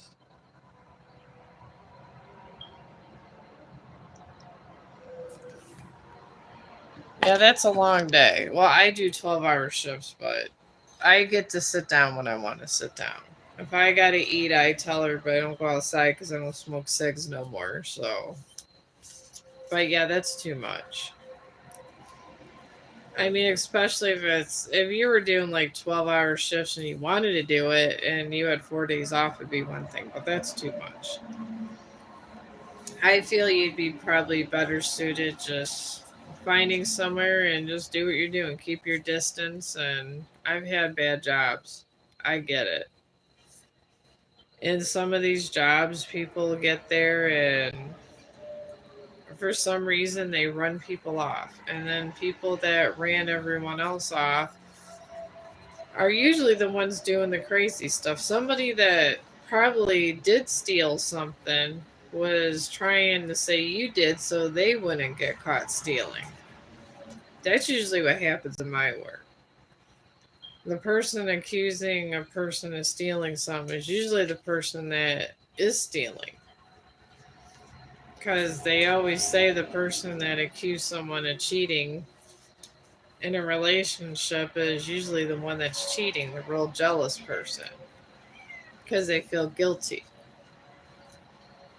So I would say somebody else was stealing and they wanted to blame it on you. So it's better to get out of this situation and find somewhere else.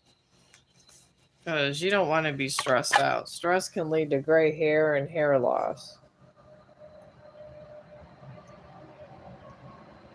Well, that is embarrassing. Yeah, if someone's gonna accuse you of stealing, hell yeah, that's embarrassing. And, it's degrading on top of that.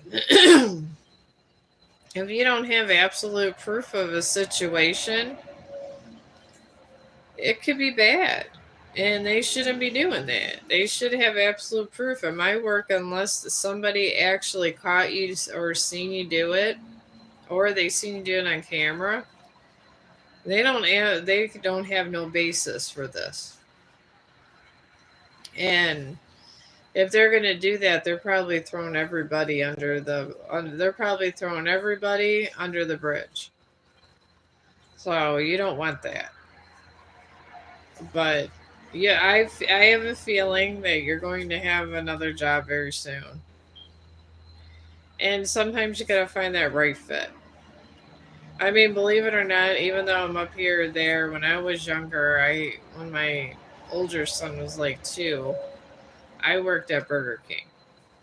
And everybody said crazy stuff to me.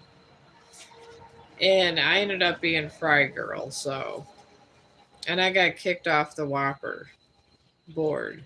They said I didn't make the Whoppers fast enough, so I had to find me another job after that. Just to get to the job I had now, I went through like 20 jobs. And it's crazy, but you have to.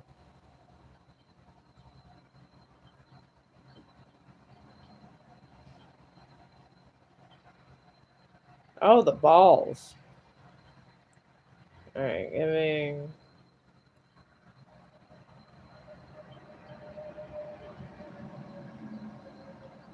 Wow.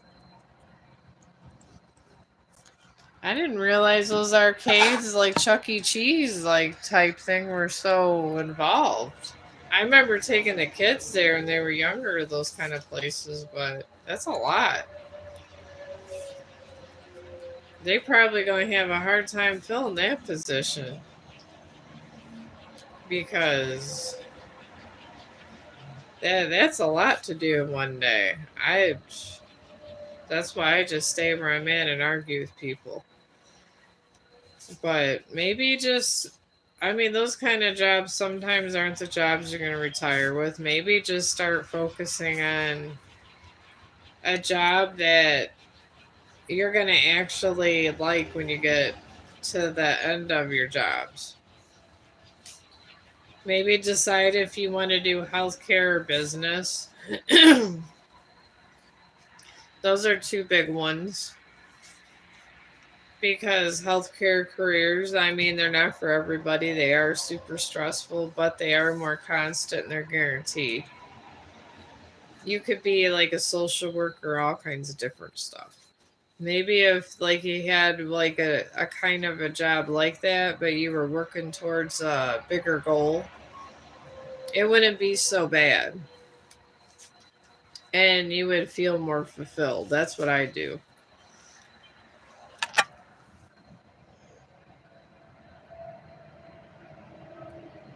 Yeah, that's a lot. I can't believe they make you stay on your feet like that. And they probably don't pay you that much too. At least when they make me I like to call them, they make me Dobie like on Harry Potter. At least when I'm being Dobie at my job, they're paying me at least $35 an hour. That's just a lot to ask for doing all that. That's terrible.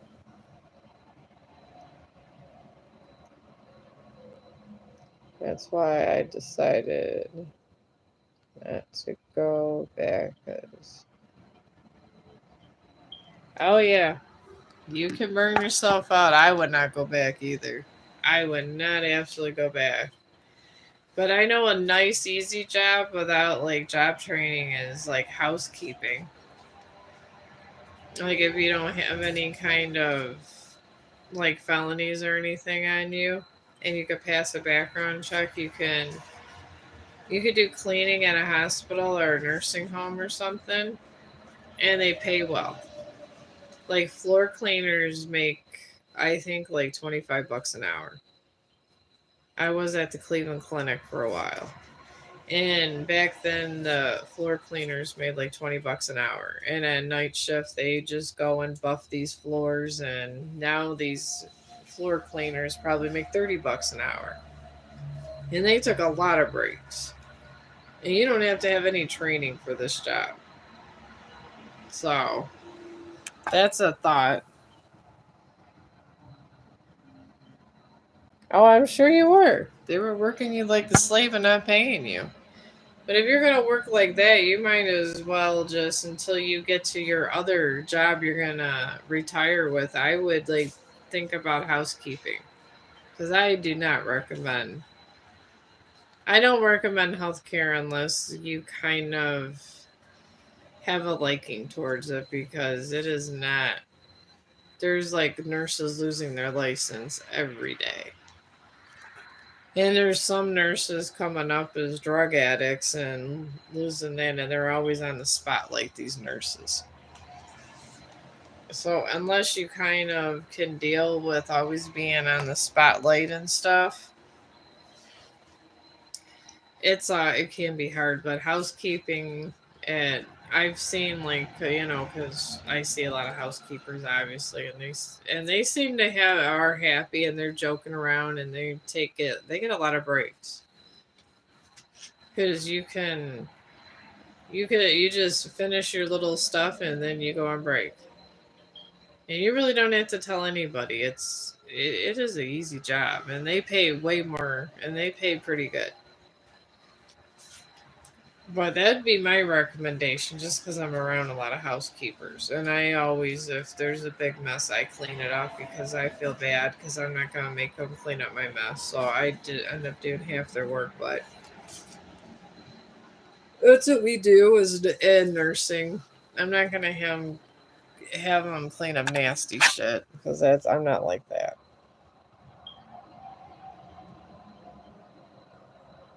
I was happy to be making some.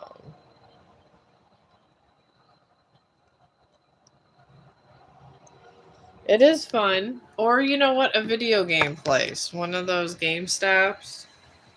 My son was always trying to get in GameStop. And if you know about video games and stuff like that, I mean, he always was trying to get a job over there. Maybe like call like a video game place. They're always sitting down and talking and eating when I would go and buy my kids video games. So that's another fun job if you're just looking for fun jobs.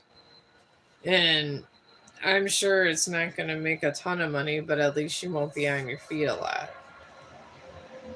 So that's another option out there. I'm just throwing options for you out there because I see a lot of different kind of jobs and just in life in general. But yeah, this I always thought it'd be fun to work at GameStop. My kids always wanted to work there, and there was always they could never get in. I worked at clothing stores when I was younger. I thought that was fun, especially around like Christmas time and all that, where you just fold clothes and then go by the cash register. And I mean, that's a pretty nice job too. I found those really fun. I like to fold clothes though. Oh, hello. How are you, Natasha? Is it? Yeah, I think it's Natasha. Well, there you go. Hello, new subscriber. Thank you. I appreciate it. Humanity thanks you. But yeah, go into one of those game stops, or just any kind of video game store. And honestly, if you keep on top of it, if they're not hiring and you keep calling, eventually somebody's gonna either quit or be fired eventually. And just keep on top of it and keep calling. And I would do that. And if you understand the games and you could talk to the people about, like people like me that would come in and buying stuff, and so they don't get their kids or their husband the wrong game, you got a golden position. And if you're there long enough, you become manager, assistant manager. I mean, it's not a bad job. They're easy to get. You don't have to have an actual degree to work there. No, at like Best Buy with the computers, you really they want somebody with a little computer background. They're a little harder, but stuff like that, they just like people that play video games that work there because they're going to be able to. They know the merchandise, so that's what I would do. I mean, try to do that. And if but don't, if you don't go to fast food, whatever you do, don't go there. I heard it's horrible. I heard that, yeah, you get a little money, but it could be horrible at fast food. And then there's all these people doing Uber Eats. I heard it's okay to do Uber Eats for a little extra cash, but I mean, it depends on how much you like to drive. And you got to weigh out your gas money also. So that too is a factor, because I always factor in like how you're going to get there when you get a job, and how much money it's going to take you to get the job, and how much you're making for the day.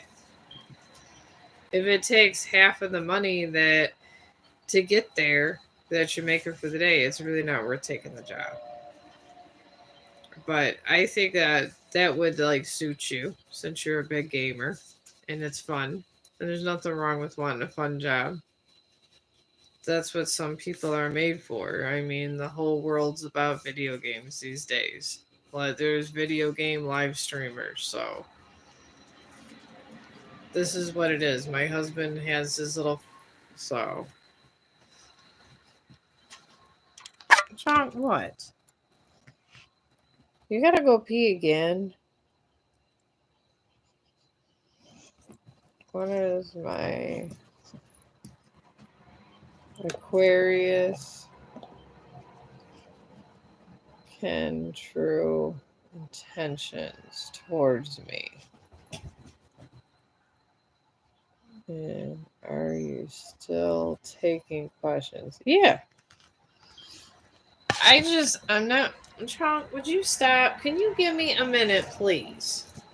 You're being ridiculous, Chong. We were just out there.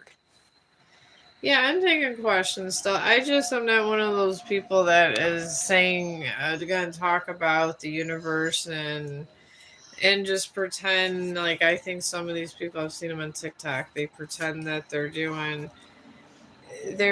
giving you their reading and they'll say, oh, there's someone out there that this happened to. That's just crazy. I'm not doing all that because that's fake. And you can tell right away that's fake. But yeah, if you tell me a question, I'll do it. Okay, let me get this here. One more. Okay, so this person that's an Aquarius, you want to know their feelings towards you. Sean, I'll get off in a few minutes. Can you let me do a couple questions? See, this is my boss, is my dog. This is what he's doing right now. He sits right there and looks at me because he wants to go outside. This is what he does. You can wait a few minutes. Jeez, Chong. Alright. Alright, this guy Aquarius, your friend that's Aquarius, his intentions towards you. He's in a supermoon. And this is where your emotions are running high. And your thoughts are everywhere. I think I've been here. I was in a supermoon on Labor Day. I was getting ready to jump out of a window. It was so bad. So he's in one of these. He's overwhelmed. His emotions are everywhere. He's surrounded by a blue moon and a new moon in Taurus. And the blue moon just means believe in things that you thought were impossible. That's all that means. And then he has a new moon in Taurus also that's surrounding him, and this is prosperity. So I'm picking up that he's worried about money. And he doesn't think I don't know, he thinks if he doesn't have money there's going to be an issue, so he's trying to generate money. That's what I'm picking up. I think that what I'm picking up is he has good intentions, but he wants to make sure he has financial security also. So that's what I'm picking up. And this reading, which isn't bad. It just means he's a good person and he doesn't want to be a bum. And he wants to try to do good things for you. And there's nothing wrong with this. This is what good people do. They want to have financial stability for their family. And like I said, this is all good qualities in a person. So I feel the intentions are good, but maybe just give him time to get his money situated. And I feel it's going to be situated in a month or two anyways. He's getting to the dead end of it all. So I'm happy you found a good person. And hopefully they're not judgmental like my dog and impatient like him. Because Chong is the most impatient person on this planet. And the most demanding. So if he was a human, we'd probably have issues. We have issues with him as a dog. He has to always go in the bathroom when I'm trying to be in there. But I guess this is how dogs are. That's what I'm told.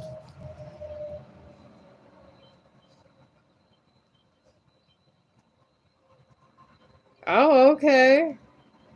See, an anime store. There we go. There's fun jobs. Maybe I'll retire at an anime store.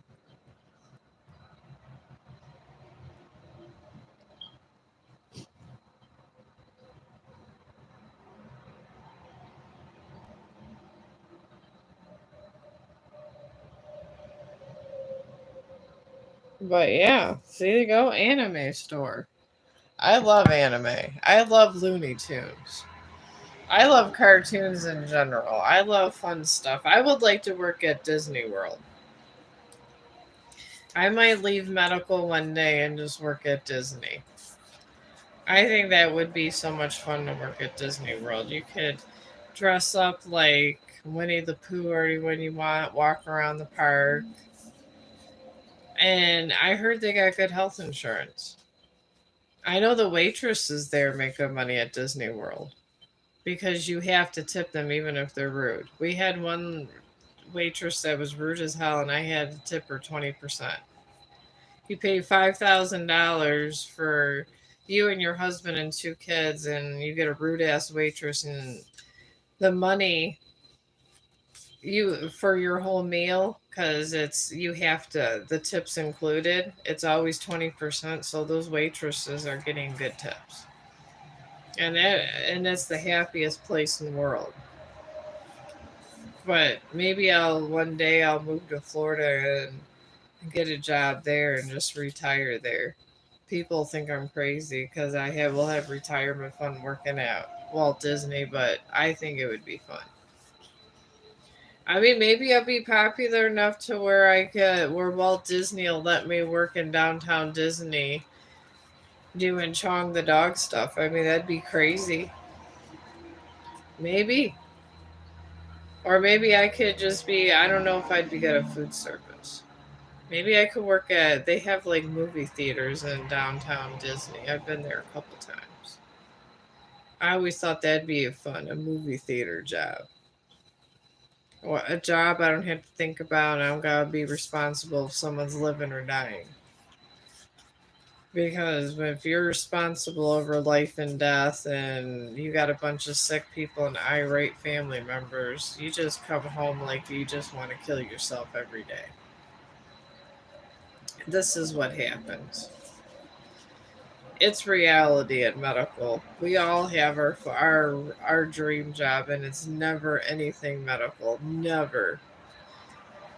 My one friend wants to work at Giant Eagle. My one nurse friend, when she retires, she wants to be a stacker at Giant Eagle. I want to work at Disney World. We just make up these fun jobs that we would like to do, but we can't do them because they won't pay the bills right now. But once we have everything paid off in our life, we're just going to go work other jobs. But yeah, that would be fun. I think that would fit you guys an anime job, anime shop. But my boss over here has to go pee. And the husband's probably going to be home soon. So I actually don't have to be at my slave job tomorrow. Which I'm calling it the slave job because everybody works for me like Dobie and I never get a clean sack. And I'm tired of being Dobie. But I don't have to go back there to Friday. So I'm going to take Chong out to go pee, wait for the hubby, and then probably eat dinner and stay up and watch hopefully a horror movie. Because we got that Paramount Plus. And try to enjoy these 3 days and hopefully the letter I wrote to my DON that I'm leaving if I don't get floated. I find myself in a better place, so I don't want to go kill myself and jump out of a window. Because this is how deep it's getting at work these days. I would rather be over here with you guys live streaming than what the hell I gotta go through. It could be terrible. And I mean terrible. It was getting to a point where I was like getting real hot and my head was getting hot and I was afraid I was gonna lose hair. So I finally told my boss that was it. You float me or I'm going somewhere else.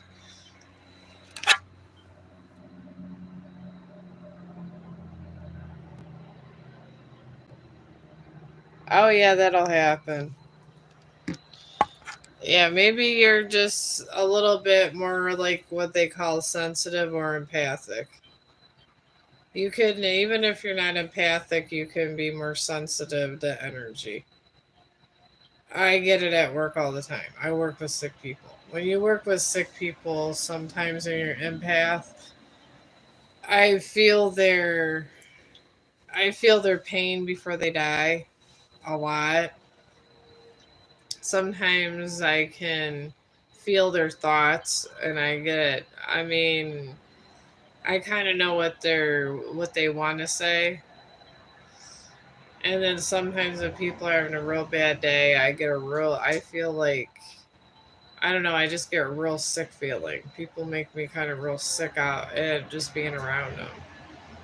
But if you're a sensitive or empath, that'll happen. It really will.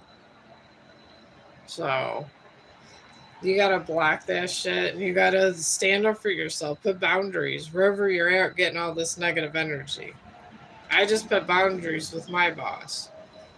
I just tell her I could take my job and go somewhere else and do that job somewhere else, and I let them know. And sometimes you gotta get a change up. I get a change up in assignments because sometimes people's negative energy just makes me so sick I want to throw up. And this is the problem I have. And sick people and people dying is the closest to spirituality that you can get. And I know this because I see the dead all the time and the dying. And it's terrible sometimes. Terrible.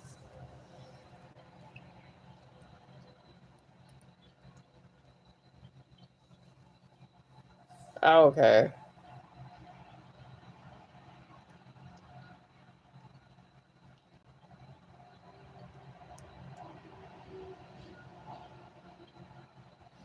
Maybe you're an empath.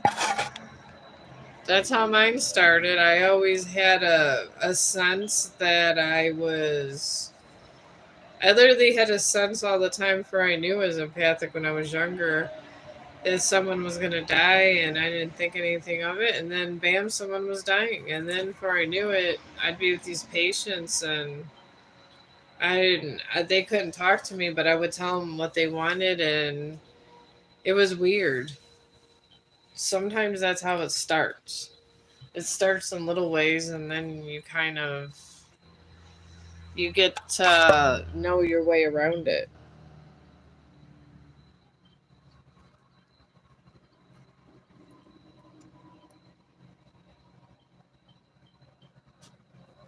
Oh, you're fine.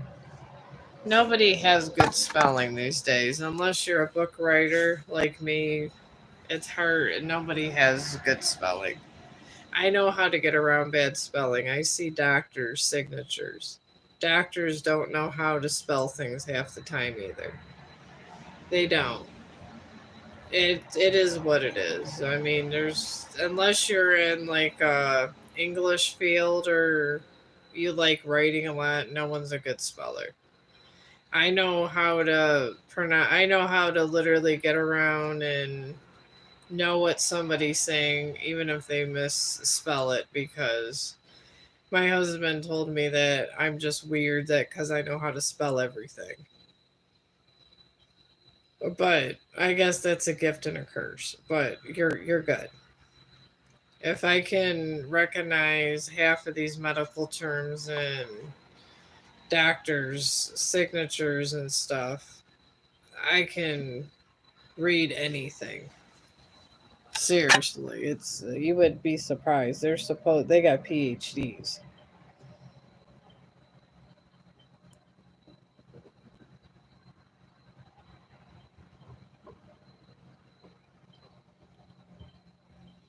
Well, we're not supposed to know when things happen until they happen.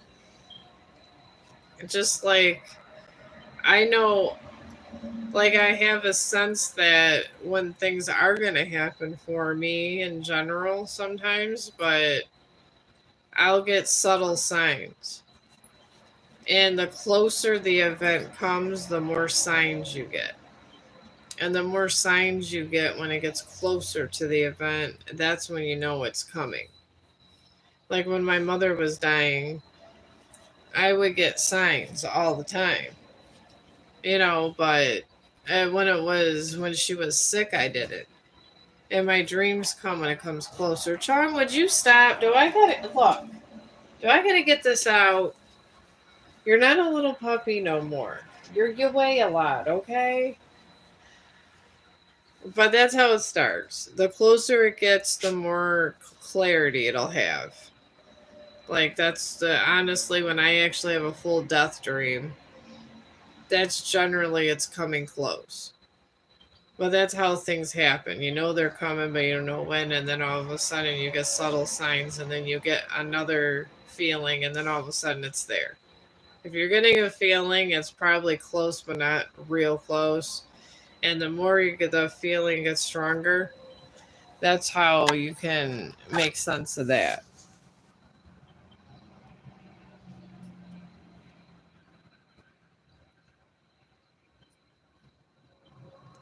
Yeah, that happens to all of us. I think you're an empath. Because that happens to every empath. When you're empathic and you know something and you have a strong sense, this is what happens when you're empathic. It happens every day to me. I don't even know what's going on with my phone. But yeah, that's generally how these things happen. You're probably an empath. And it is. Sometimes you're like, I get to where my whole body's on fire when people are getting, like, because I can pick up emotions. And then when I'm around people and they're really angry, I feel sometimes my legs go numb. But I'm still walking. It's weird. That's why some people I can't work around them. I just can't.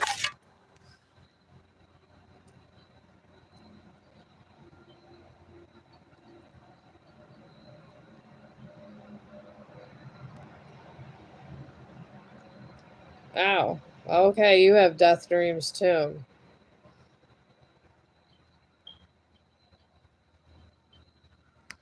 Oh, yeah, the dead do that. You're probably the upcoming person that's going to see dead people. That's how the gift of seeing the dead happens. Is like cuz I wasn't able to see them as clear as I do now at 50, at 20. I My grandpa died. I had a death dream and he died. I didn't even this was when he was no one told me he died and I was dreaming about him. My dad just looked at me like I didn't even tell you grandpa died. This is how it starts. And if they know you're new to being an empath, they are going to leave it up to you. This is what they do. This is what the dead do. And they understand you got to get used to it and kind of learn your way around things. And an empath, there's two kinds of, I mean, you could be an empath that could kind of see the dead and pick up emotions, or just one that picks up emotions. There's all kinds of them. So, I'm honestly, you're probably upcoming for being able to see the in between. And seeing the in between, my friend, is not very fun. It's not. It's sad it'll make you sad when they're sad. You'll feel sometimes their pain. And that's just kind of how that rolls, and it's not fun at all. That's why I don't say sometimes this is a blessing. A lot of times I think it's a mixed curse. I don't like having to see things like this. I don't like having to see death because I it hits me. And when it hits me hard. I That's why abuse really bothers me because I feel the abuse. That's why I have to share all the stories of abuse and murder because I feel every dead person or people that was afflicted has their story to tell. See them.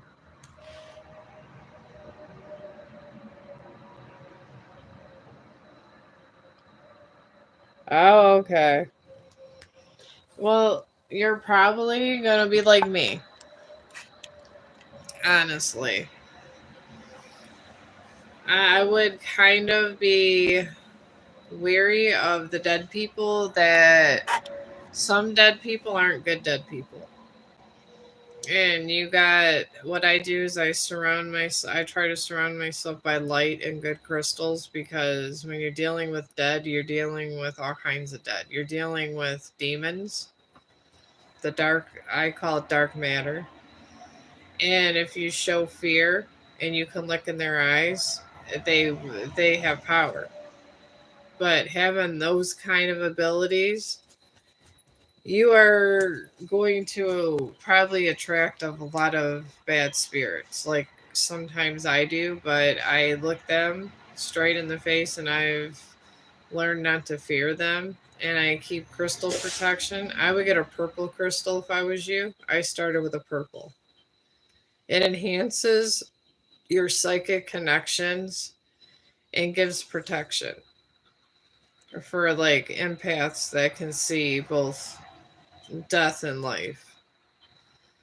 And that's what I would do. And I would get one that really balances you. It balances an empath.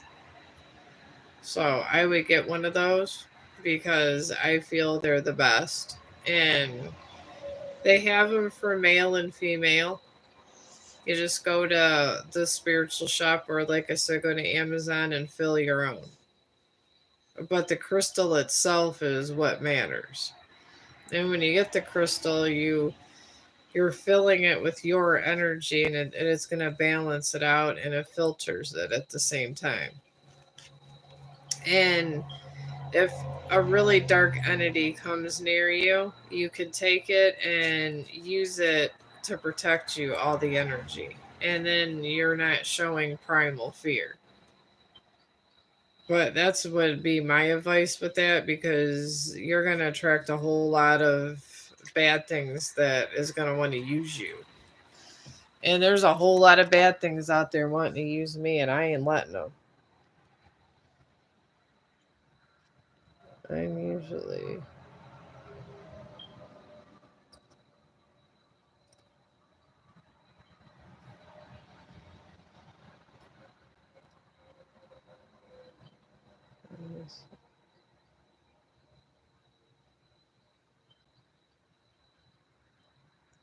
Well, yeah, you gotta set boundaries with these spirits.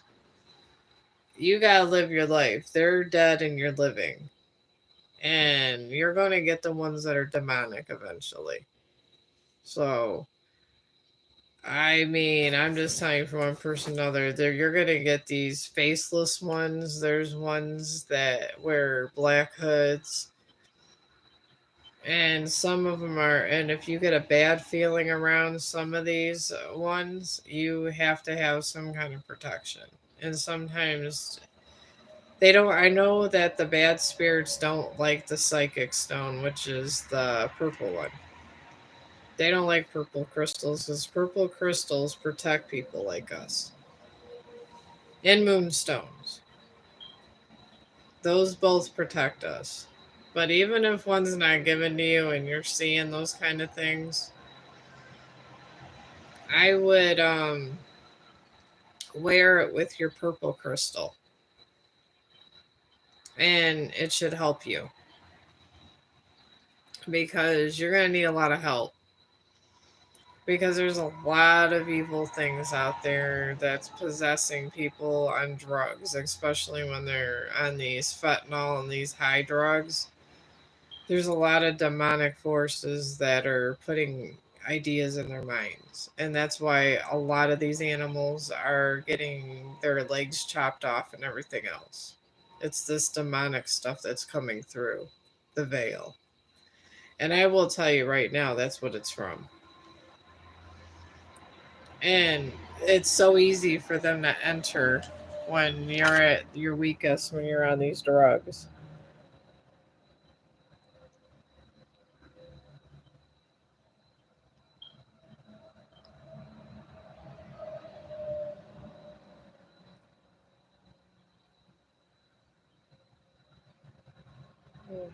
Okay, well, that's good. Wear that.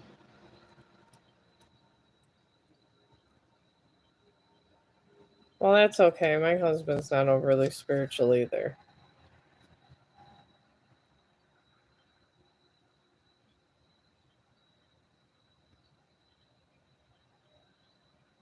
Oh, okay.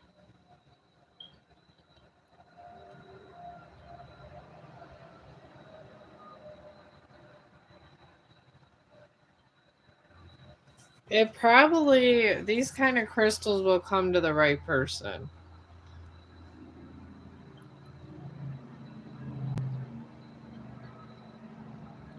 We're very depressed. Yeah, the crystals will migrate towards who they want to. They really will. If that bracelet that came to you when you were like that, it meant that they disappear. It's really weird. I'll lose because I have a ton of crystals, and I'll lose one, and then one day it just appears out of nowhere. It's meant for you to wear it because I honestly, on a for real note, I follow these animal abuse cases because spirits that manifest themselves into drug addicts and stuff. This is how you know a high kill area for these, how you know a high area for these people that are coming over crossing through the veil. And they take over, and the first thing they do, they like to do an animal sacrifice or animal torture when these dark beings come in our bodies. And usually if you're on drugs and stuff, they have high influence. And if you see like an animal abuse case where like they were tortured and chopped up and stuff, you know there's a lot of demonic things around an area. This is how you follow demonic activity. They know if they kill a human right away that it's more of the chance of them getting caught, or they can't stay in a host body. So this is how they kind of run.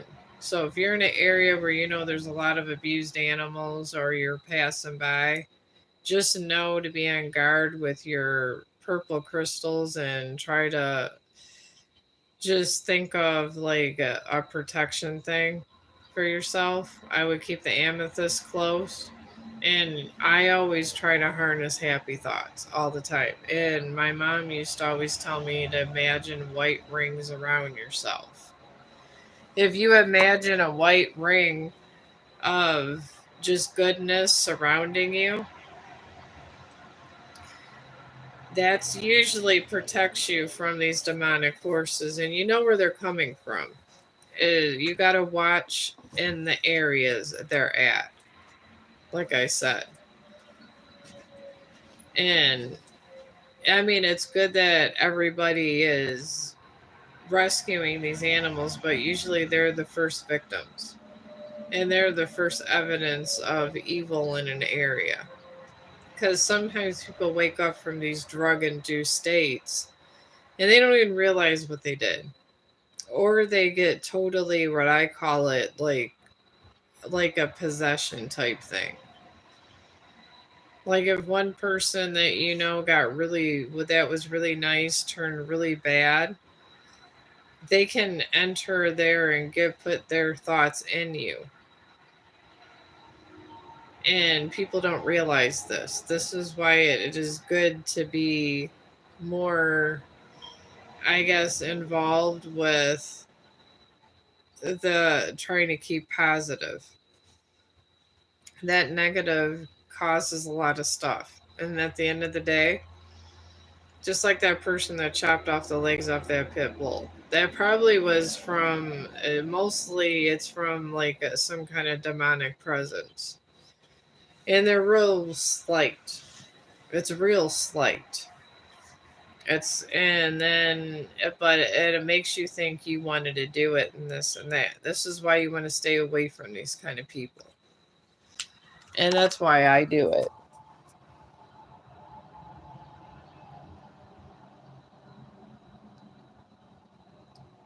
Oh, they do.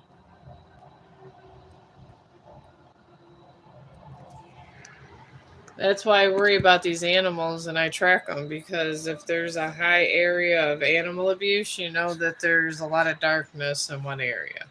And this is one sign that you can do. And if you feel really sick in one area, you know that there's a lot of demonic activity. And it's not, and that's not the place you want to be. Because obviously you're like me. And this is why I put crosses up in my house, and with little stuff like if I know that there's just not, somebody's not right that's coming around my house, I'll scribble their name and put it near my cross, like in the back area. Any cross works. They don't like it. I mean, but yeah, weak minded people can let in the most dangerous things.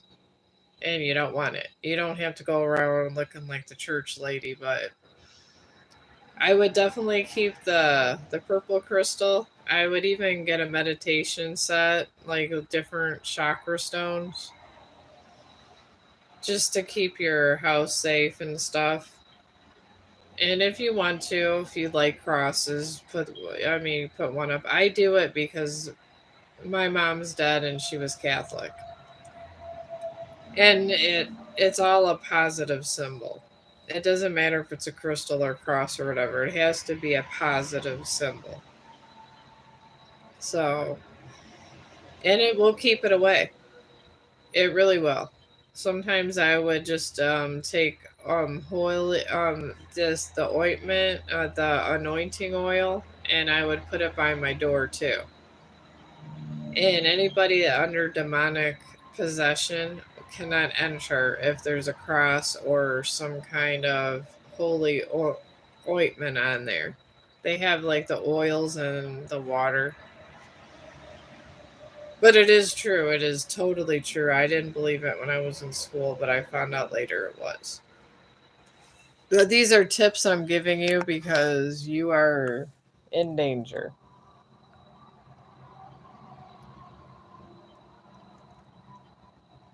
that I keep under my pillow. I recently can't find it. My mom is Catholic and well,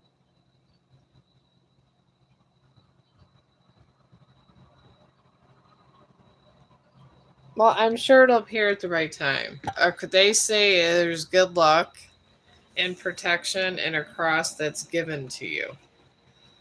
Just like if a crystal's given to you. If that bracelet appeared out of nowhere, that cross is going to make another appearance. So definitely, I would to keep safe because they want to steal your energy. I call them energy vampires. They want to steal your energy and make you do a demonic act so you commit a sin and you do something that makes you feel like crap. Because who wants to sit there and be nasty to a dog and animals and kids? No one. Only if a demonic presence is coming up through your body. That's the only time you get the urge to do these kind of things. And this is true stuff here.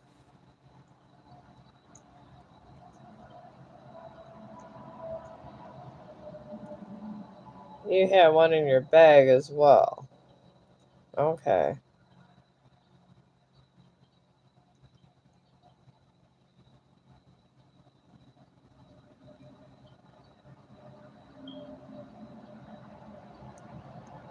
Oh, it'll appear. Crosses will appear because anybody that is like us is what the demonic people want first because you can amplify more energy than a regular person. You have more profound influence than regular people, and they can vocalize and do more because that's what they do. They focus on fear and hate,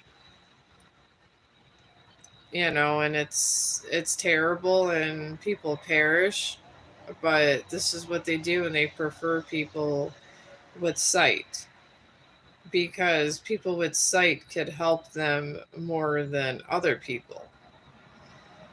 But that's why I have like 5 crosses that I have access to, and I have a ton of crystals, and I keep my moon crystal around me. The moon crystals are very good for people like that. You don't always. Moon crystals help you, it connects you with the earth, and it gives you an aura of protection also. So, right, you could get one of those too, but that cross will appear because you're being protected. Yeah, you can ask a question. I'll get my cards out. But yeah, I'm glad we had this talk because maybe it was meant to be because I understand because I went through the same thing when I was younger. And I had to learn all this out by myself. And I went through some shit. It's good to actually have somebody to give you insight ahead of time because nothing prepares you for when you really are faced up against some crazy looking demonic shit and all this stuff. Sometimes when things present themselves to you like that, they just want you to fear them.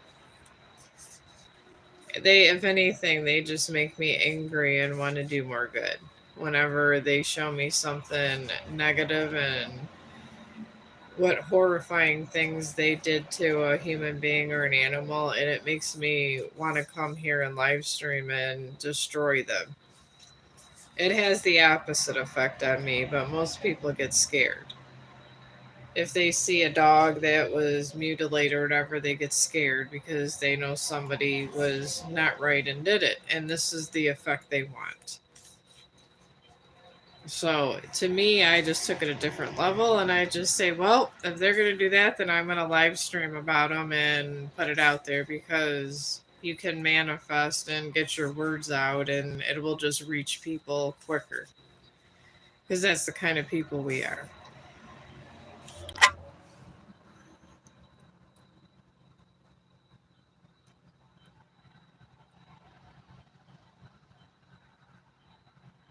I was really reading some talk. Well, yeah, I'm here to help. I mean, I went through similar stuff in my life.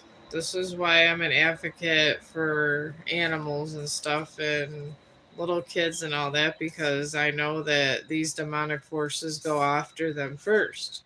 So if you see a whole lot of kids being abused and animals being tortured and murdered, you know that you got to cleanse somewhere and there's a lot of negative energy and sometimes you get so angry you just want to you take your crosses and crystals and you cleanse an area and you save what you can and you got to accept what happened and accept what happened is it's hard to accept that a perfectly nice dog or a perfectly nice human being was tortured or that I read a story that there somebody threw their kid in the oven and cooked them.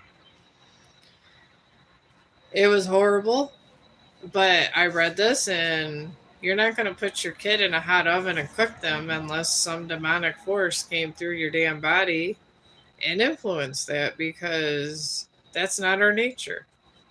But you know that activity was demonic and the kid went through some horrible shit and all you got to do is pray for their soul at this point because you got to believe in the light even if you're not going to church every day. You got to believe in humanity, I guess, at this point. I call it a humanity movement because I'm not promoting religion, I'm just promoting humanity, and humanity is not murdering innocent people. So oh, you saw that too? Yeah, I seen it on the news, and before it happened, I had a dream about it. Before, sometimes the demonic forces decide to do these horrible, horrific things. They'd like to show me, and then it gets me angry.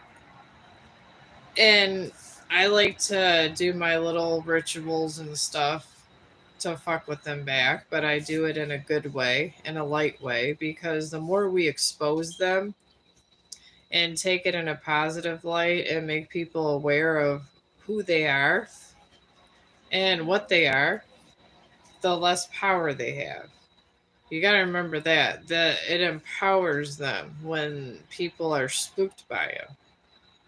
And if people get angry with them and look them straight in the face, it's just like Freddy Krueger.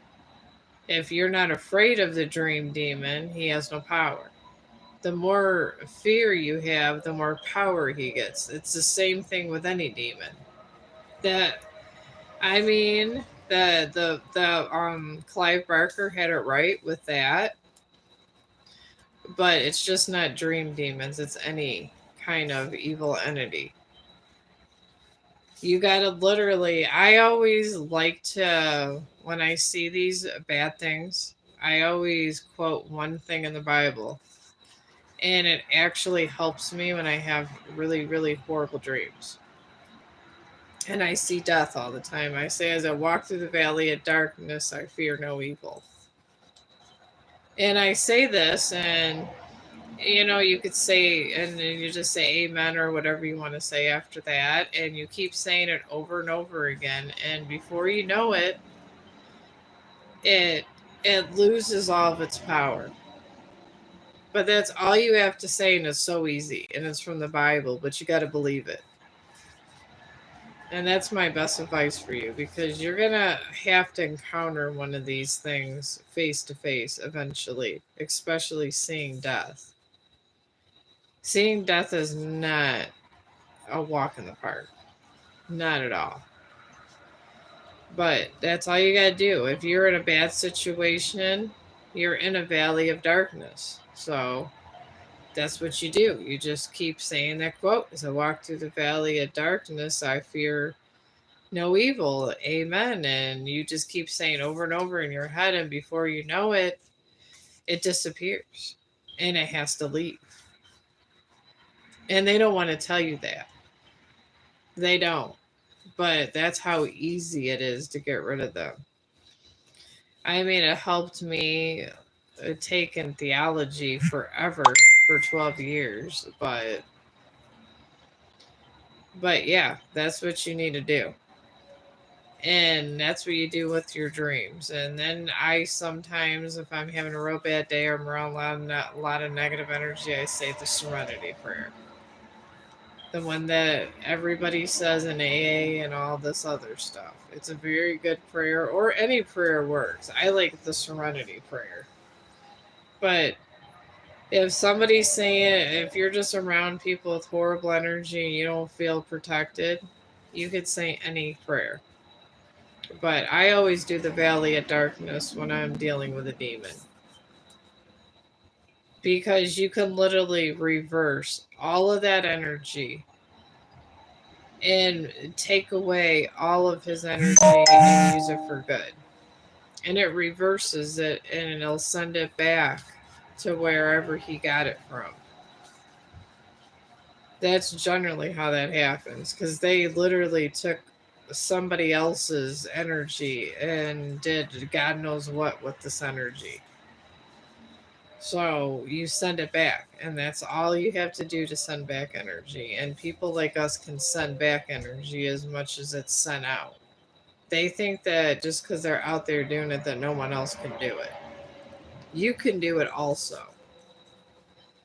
So, but yeah, come in the stream. I'm gonna take Chong outside, but yeah, come in the stream whenever you want for any kind of spiritual advice. I have no problem. I like to help out people, because if people are not well aware, then this problem with human suffering is never going to end. If we have no one to talk to on a real level about this, not some mademoiselle that's trying to look crazy and lie to you, but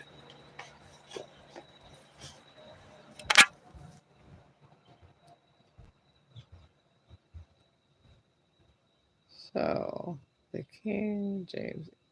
Yeah, I like the King James Bible.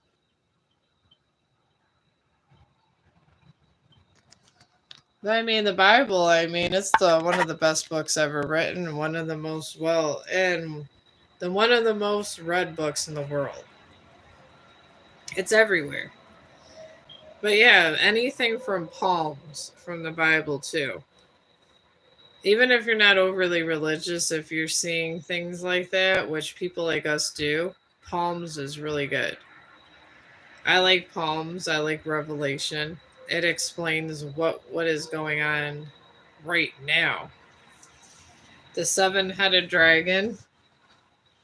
is the seven plagues.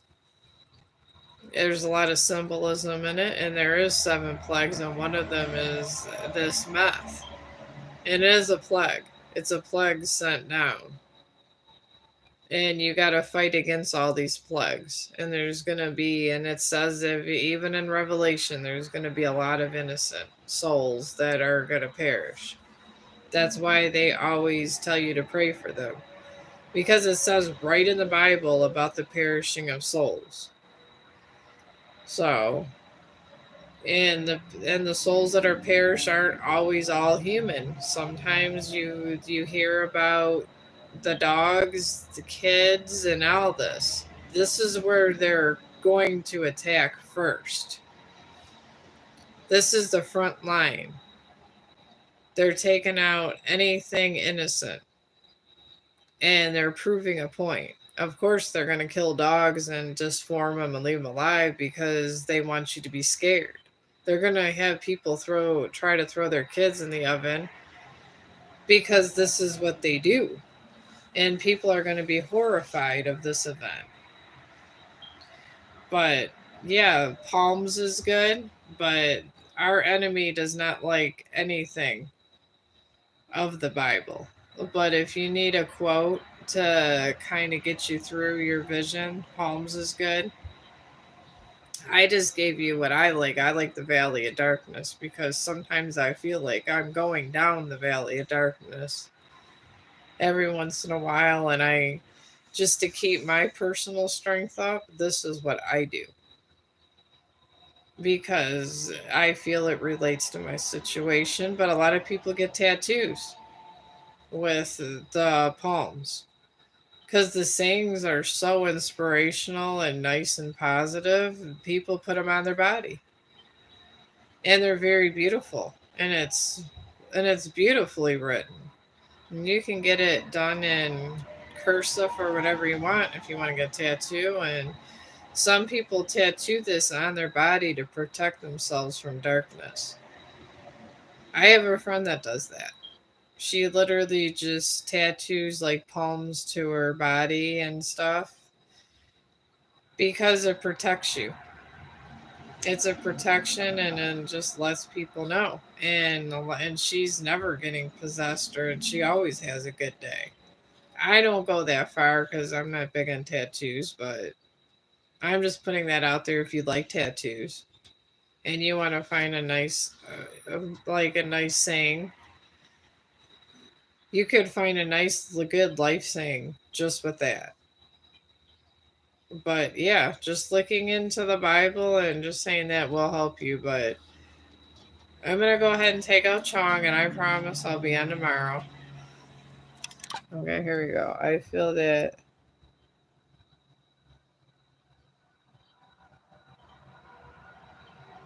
Yeah, you should. And I'm not saying you got to be like all about biblical teaching. Just look around it, go to Palms, and just start looking into the Bible, and it protects people that see dark things because it means the dark things want you. And you don't want dark things to have you because before you know it, you're going to be killing your dog or your animals, and then you're going to be abusing your kids or girlfriend, possibly killing them. Then you're going to end up in jail, and the forces of darkness are just going to be done with you. And you're going to be stuck in jail with wanting to die. So you don't want none of that. And no one's taken my soul. I don't care. I choose to be strong. So, but I do come on here, well, especially on my days off, to give all the advice I can to help people that are willing to hear it. So, but I'm going to go ahead and leave you guys and probably go to bed soon. And I'll be here tomorrow for more advice because I'm not going to work. I've had enough of them. So I will be off tomorrow, just coming on random times. I try to come on at night. I try to come in through the day to help out people that really need help. But yeah, I'm really glad we had this conversation because, yeah, you really need to start. If you're seeing that kind of stuff, that means they're showing interest in you. And when they show interest in you, that means they start appearing. They might appear in your house if it's not protected enough. Maybe your mom's protecting it enough with the cross. I don't know. Maybe that's why.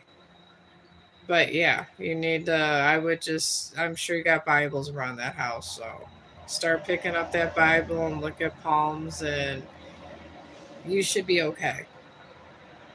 But I'll be on tomorrow too, and then I could tell you more about this stuff. But yeah, there's a lot to it, and these things are nasty.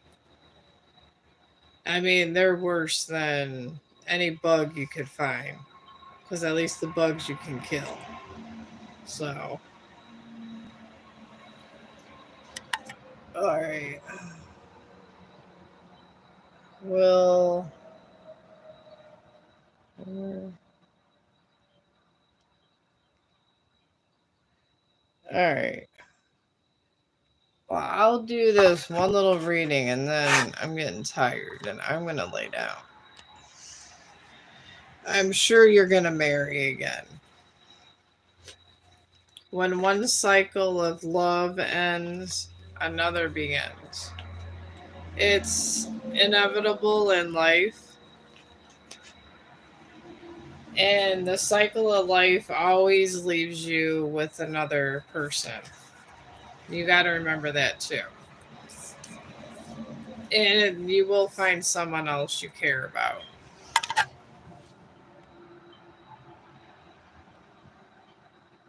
He hasn't texted me back yet. I think he may have gone to the gym. Well, see, there you go. I did see, and now he's gonna be at the gym thinking about how you're okay and you're not bugging him, but you're concerned about him, and see, all that's gonna work out. So in the morning, I would just before you go to work or whatever, when you're in the morning time, I would say good morning. I just wanted to let you know before you went to work. I hope you have a good day. I would do stuff like that, and then eventually he's gonna want to call you because you're gonna have a whole conversation with this texting before you know it, and then he's just gonna break down and give you a call. My husband does it all the time. When he's at work, he'll text me. I'll text him back before I know I get a phone call. But this is what happens. All right. But I'm going to do this one about this lady, about her marriage, about her marrying again. All right. You got a new moon in Scorpio on your marriage, so about you getting married again. And all this means is just working through your fears. And you got the new moon in Pisces and the third quarter moon. And new moon in Pisces just means it's a manifestation card. And it just means meditating and contemplating, just relaxing your mind. And a third quarter moon just means you may have to make adjustments eventually. So you are going to get married, but you're going to have to go through a period and an adjustment of healing also. So I'll pray for you that you get through your period in a good way, because, these periods could be hard to get through in life. So I'll pray for you, but you are going to get through it. But maybe just read the Bible or something. Palms are just something to try to get happy.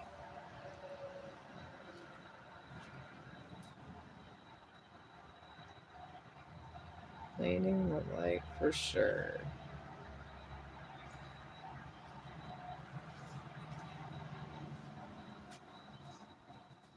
Well, there you go. If he didn't want to talk to you, he wouldn't have called, he wouldn't have texted you back. He honestly wouldn't have. So I would text him good morning tomorrow if he doesn't, if he goes to sleep or whatever. Or you can even text him good night. It's not being too pushy to say good night and good morning. I have so many good night and good morning posts. It's crazy, and I'm not over posting. You could give him a good night post. Just say, I just wanted to tell you good night and a good morning. And then it'll bring a flood in of another post, and then you might get a phone call. That's what I would do. I do it all the time with social media. Well, there you go. Just say in a real nice way good night. If you're polite to somebody, they will definitely call you back. Being polite it's a lost art, but if you're polite, people will respond to you in a positive way. So I would do good night, good morning, and I hope your day's doing well every single day till you get a phone call. And then he will call. Trust me.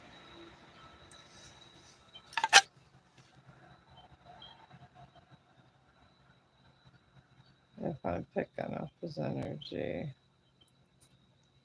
You might be. People that are linked. If you really care about somebody and they care about you, that means you're spiritually linked in a way. It's not forever, but temporary as long as it's still there. If you feel something and feel an energy while you're talking to him stuff, then you're somewhat linked still. So you probably still have a link for him. And it's probably not severed if he cares.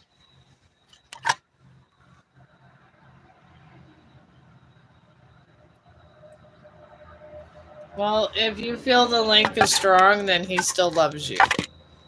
And he's just unsure. But this is one way to make an unsure soul calm. Just say good morning, good night, and I hope your day's going good or through the day. And you will get a phone call. I guarantee. It'll take a couple days, but he's going to feel the territory.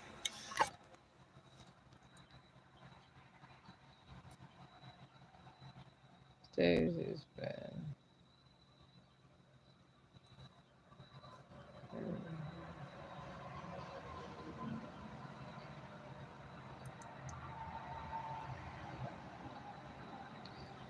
Well, if you hear his voice saying I love you in his head, sometimes that could be from a manifestation. A lot of people when are always manifesting things. And unless you're being blocked or you're able to block it, it's coming straight towards you, but you want it there, that energy. So he's probably going at nighttime, laying in his bed thinking about you and not wanting to call you and you're picking up this energy. So that's probably why this is happening. And it happens when people are linked by love. Love is a link. It links you both together. So it probably is. So I would just randomly do this stuff so it reminds him that you're there and you're thinking about him, and I guarantee he's gonna come back. Okay, Chong. I know, Daddy's home. He loves his daddy. But well, see, maybe you guys are meant to be. Maybe you're soulmates. I mean, this could be. This happens with soulmates or heartmates. So, and here's the husband. Stop, Tommy. Stop. I know. Stop. All right. Stop. All right. I'll check on all you guys tomorrow because you're going to be getting Dead by Daylight going. And thank you guys for all your support and a good stream. What?